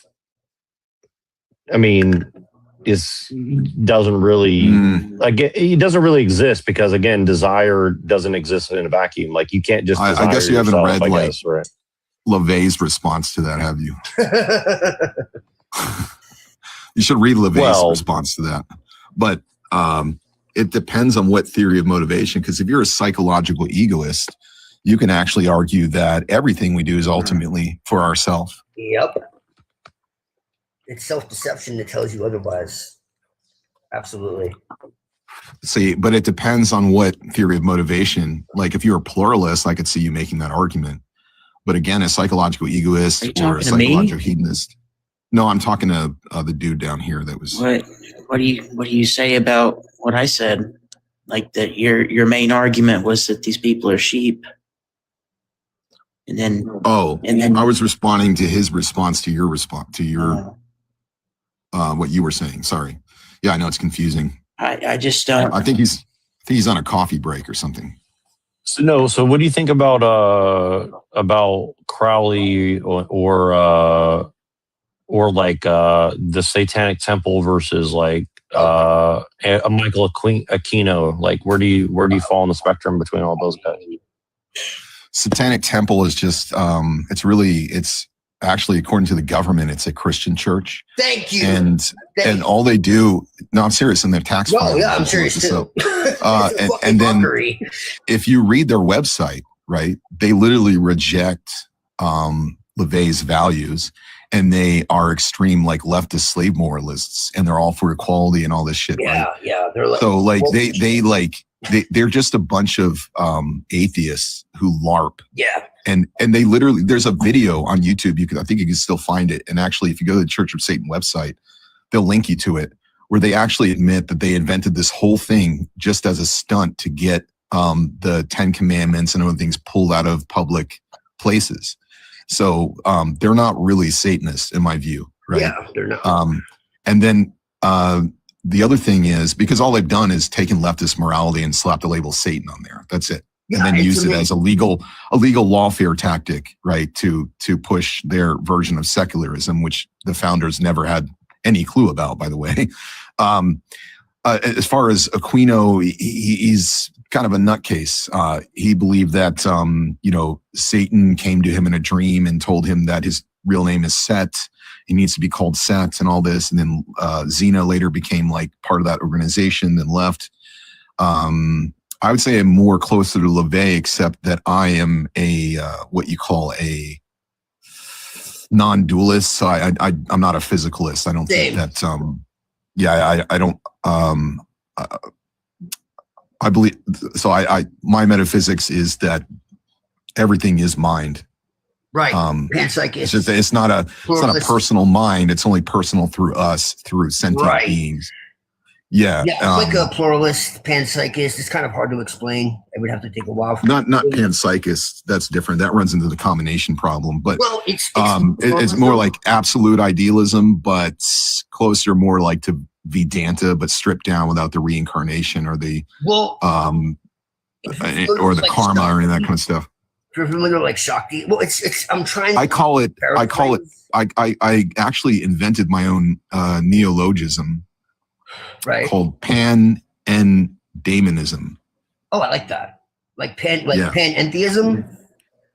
It's like panentheism, except take out the god. Right. And they put it's pan-endemoniism. So I could see that. Yeah. It's one non-dual demon manifesting as duality. That makes It's Father, Son, Holy Ghost, Satan. Right. It's not personal though. Yeah. So you don't have the problem of gratuitous suffering. Have you accepted the Lord Satan into your heart? No, actually, I accepted Lilith, but Satan. Wait, Are you asking Satan if he accepted himself? Are you into his heart? actual? Are you Plenty of actual times. Satan? Like, are you the actual Satan? Because I'm not the real Benjamin Franklin. I'm Satan. You know, You're Satan. Lilith is actually who Have brought you me. accepted yourself into your own heart? Oh Yes, yeah, I have. I was Good, baptized. that's a good boy, Wholeheartedly. Satan. Now brush your teeth before Thank you go you. to bed. Sophia led me to Lilith. If I'm to be like complete, You know what? Just because you said that, I'm going to not brush my teeth tonight. I bet you if I go to your bathroom right now, test that toothbrush is going to be dry as a bone. Uncle Buck? Are you going to be Uncle Buck? Is that what's going on here? my actual beliefs, if you want to call it that, are quite complicated because I'm a Telestai, which was like, wiped away by the church, like entirely. What they call the Gnostics, you know, which people think is like an alternative form of Christianity, was actually not. It was part of the mysteries.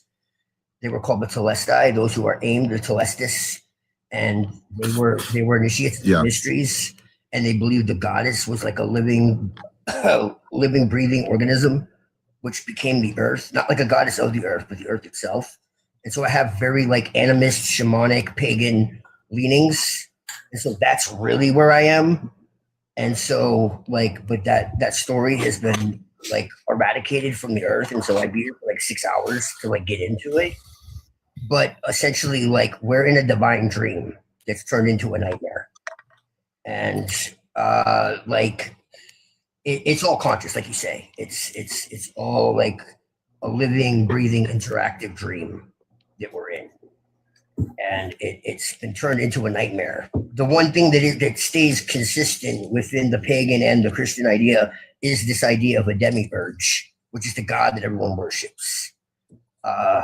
But it's Which not. is what you would say that is just that's just like an aspect of God's mind because of all his mind. No, it's not. It's an anomaly, but it's not like a So he's like the one. So wait, the one in the. So wait, the one in the Matrix is the demiurge. Wait, listen. Duality. Duality is literally a malformed response to this. No, but listen to my analogy. But check out my analogy. Is the one in the Matrix the demiurge?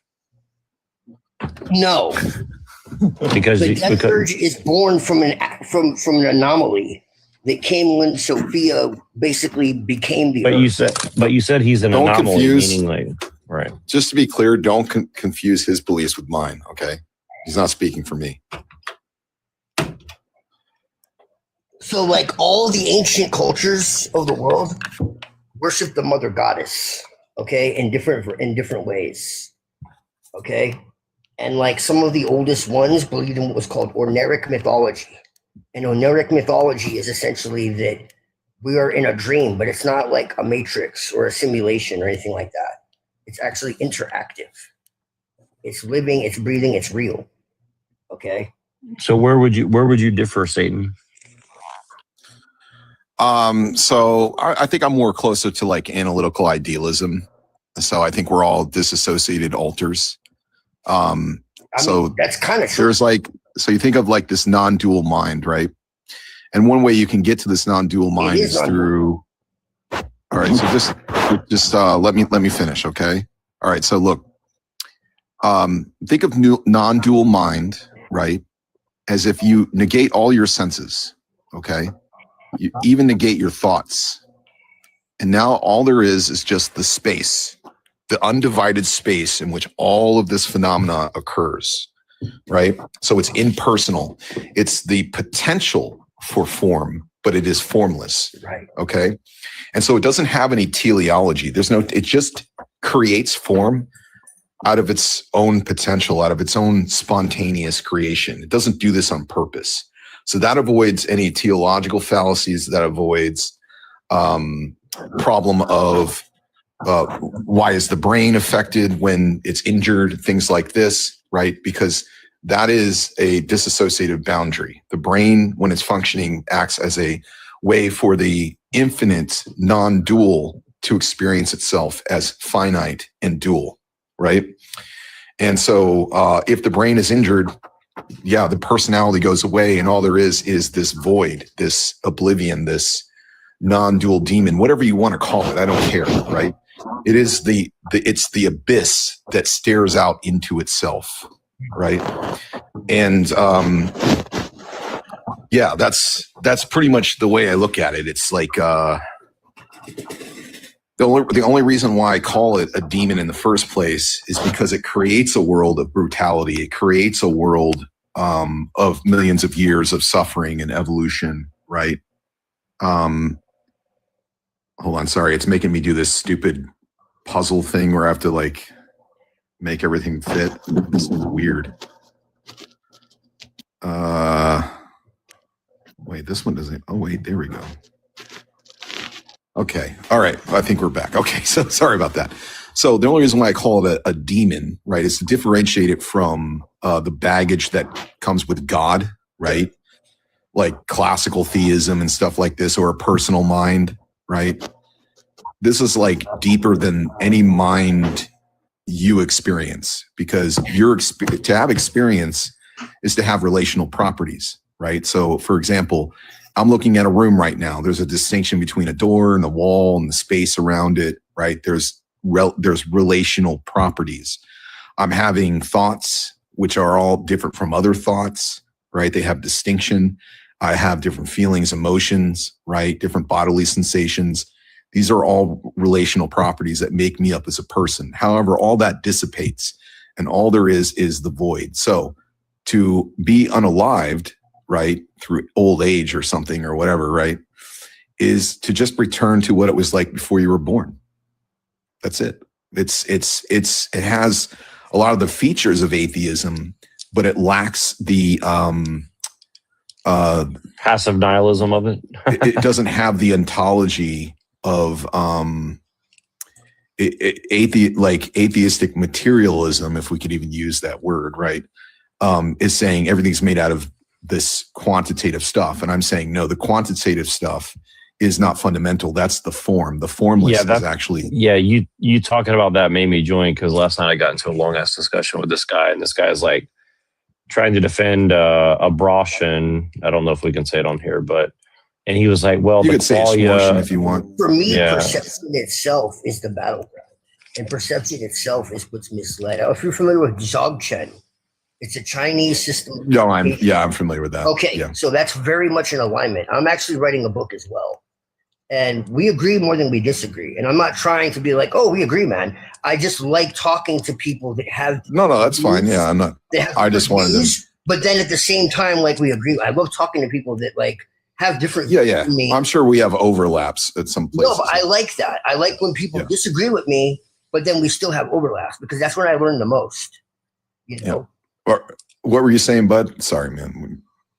No, you're good. No, I was just saying, and they were talking about like, well, the qualia of the different brain parts we can measure between 18 and 24 weeks and blah, blah, blah. And I was like, yeah, but what you're saying is there was no qualia and there is now qualia. And he's like, no, it's not quantitative. And I'm like, you're going from 0 qualia to 1 qualia to identify whether or not a clump of cells has personhood. Now, again, obviously I'm a Christian, so I fall on one side of this debate. But again, it's like I'm just trying to like argue with the fact that he's trying to deny quantitative,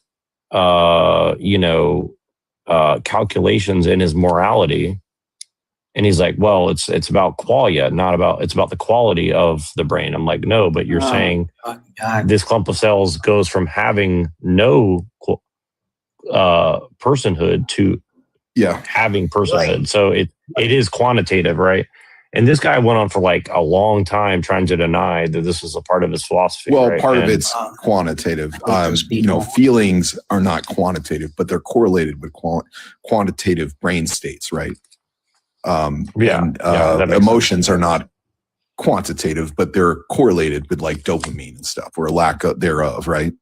Right, or an overstimulation and a dopamine resistance, I guess you'd say, builds up or something, right? So sure, but they're different. They're obviously different, right? And all I'm saying is look, with the arising of one, the other one arises simultaneously, right? And that's just how this. So everything you look at is consciousness. The molecule you look at in a microscope is consciousness. It's consciousness taking the form. Yeah, I'm a Christian, but I I'm a Christian, but I pretty much agree with that. Like at the end of it, like I think that like, you know, animism, for lack of a better term, is kind of like the foundation of Christianity. Again, maybe most Christians would disagree with that, but that's definitely like my understanding of. Well, It was yeah, but original. when I'm saying, because animism though is dualistic. What I'm saying is non-dualistic. Not originally. So one way you could solve the Not problem, originally, one in the wasn't. many, for example, in this is if you think about it, right? When you go to sleep and you dream, right? And in your dream, there are different objects, characters, experiences, emotions, right? But when you wake up, what do you realize? There was all only ever mind. There were no divisions because it was all made up of mind. So like another way that they put it across, like in Veda, right? If you think about bracelets, right? So bracelet might be made of gold. You have a gold ring. You have a gold, let's say like a, I don't know, a gold brooch or something like this, right? From the perspective of relative reality, it seems like there's different objects, but from the absolute perspective, there's only gold, right? And so you could just think of mind as the one substance that can take on form, but it is ultimately in its core formless. It's like you have the sky, right? And the sky is space, right? And you have objects that exist in space. What is more fundamental? Well, you can't have objects without space. They have to exist in something, right? They have to exist in a void. So the void is actually more fundamental than the objects. So the phenomena that happens in the sky is contingent on the sky, not the other way around. And that's one way we can never get at the absolute infinite, right? We can never get at this non-dual demon through thought. You can never make it a thought concept because it is that which is aware of concepts. It is the space in which all that happens. Right. So it would be like the finger trying to touch its own tip or the teeth trying to bite themselves, right? This is where I depart from what I would call like idealists. You sound like a Christian. No, because Christians believe in God's aseity and they believe in creatio ex nihilo, and I believe in creatio ex demonio, or to put it another way, creatio ex deo, right? So one is creatio ex nihilo is God is utterly separate from his creation, but he creates everything from nothing, right? And my view is that that's impossible because nothing is nothing to create from. But that actually God, if you want to call it that, I don't call it that, right? But if you want to call it that, creates from its own self, right? From its own infinite potential. And so everything is God, everything, literally everything. Well, I can definitely understand that. Like I honestly, like I probably would lean towards that rather than ex nihilo. Like I don't believe in ex nihilo. Yeah, that would make you a heretic, but if you want to do that. Gaudium is not on the periodic table. Like there's no built-in cosmic script. Human belief systems are constructed. The self feels less solid under scrutiny. Non-duality doesn't claim mystical oneness. At its simplest, it questions the assumed split between me and reality. When you examine experience carefully, you don't find a separate observer standing outside life. You find thoughts, sensations, and perceptions arising within awareness. This is awareness. Yeah. This is awareness in awareness of itself. It's what's called. Although I tend not to use the word awareness because it's loaded. So what I'll do is I'll use apophatic terms like via negativa. So I'll say like mystical nothingness, non-dual. The nil thing is all. The nil, right? Anything that, because if you can think of the nil, it's not the nil. Kind of like in Taoism, right? The Tao that can be named is not the eternal Tao. Right. Right. And so that's why I don't use words like awareness, although I'm fine with it as long as we can qualify that. But I generally I make up my own words, just like I made my own neologism, right? Right. But we're basically saying the same thing, but with different words. You know what I mean? No, I get what you're saying. I get you. But I'm actually writing something on this myself because I'm actually creating my own magical system because that's the best way to do magic. Yeah. I mean, I don't believe in magic, but I get what you're saying. Well, I mean, it's just tools, man, for perception. At the end of the day, Yeah. I don't believe it's like summoning like something from the underworld or whatever to like do my. Yeah, I don't believe in spirits, ghosts, goblins. No, I believe in forces of nature. Any of that kind of stuff. I actually call myself a naturalist, which pisses most naturalists off because they identify as reductive materialists. Right. And I say, what could be more natural than consciousness itself? Right. Well, I believe that nature has consciousness. And the other problem is, if you really think about it, right, material doesn't make any sense because what's qualified in the definition of matter and material is mind independent.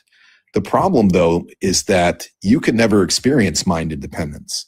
So that doesn't even make any sense. You can't even picture a world where mind doesn't exist because in order to picture that world, you would have to be the mind in that world, observing that world, which means it's not truly mind independent. Well, wait a minute. If that's true, then how can nature not be conscious? So I don't even think that materialism is meaningful. No. And there's also Hempel's dilemma, by the way, where they argue that materialism keeps moving the goalpost, right? Which is why a lot of them now call themselves physicalists. But in any case, there's a lot of reasons why I don't buy into that. You know who he reminds me of? He reminds me of the supernatural is the natural. The issue is not that there is nothing supernatural. The issue is that it's been made into something anthropomorphic or something off planet, or it's aliens or it's gods or it's somewhere out there, when really it's right here, right now. The natural is the supernatural, and we've been convinced otherwise. Magic is the understanding and harnessing of the visible and invisible laws of nature. That's my definition. Anyway, who do you remind me of? Sorry, I get this a lot. You remind me of somebody. Well, no, I was saying to my friend here, like he seems similar to like Hyperborean in a sense. That guy we know. Would you agree? Okay. Would you agree, Twilight? I don't know. Because he believes in. Because he's saying that he rejects materialism. That's why I was saying, like, that's why I was trying to, He believes in the origin, though.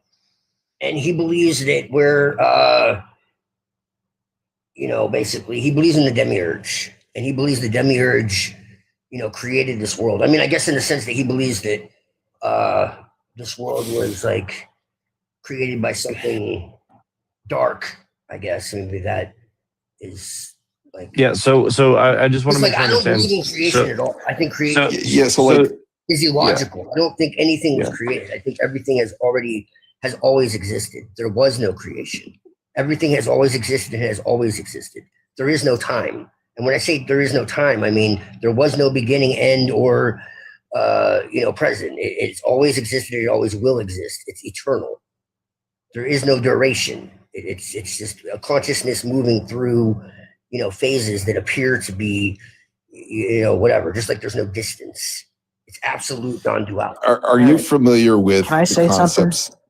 Oh, yeah, go ahead. Sorry. All right. Now, let's just say, all right, that there's been a large population of people in this country that have wanted to separate themselves from big chemical, okay?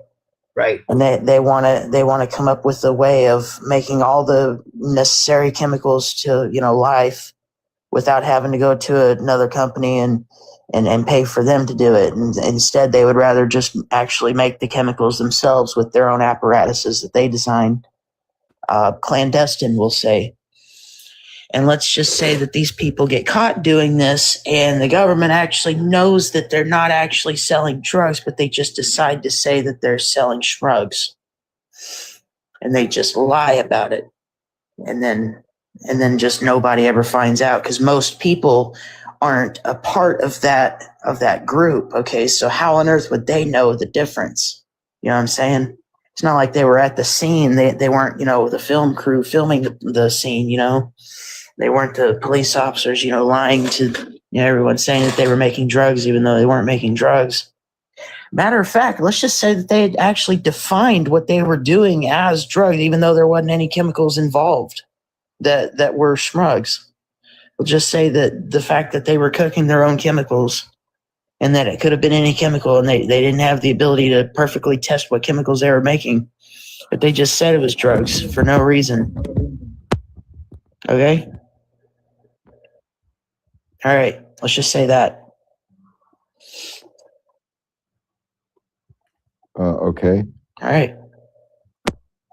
I don't know what you're talking about. I just had to get that out there.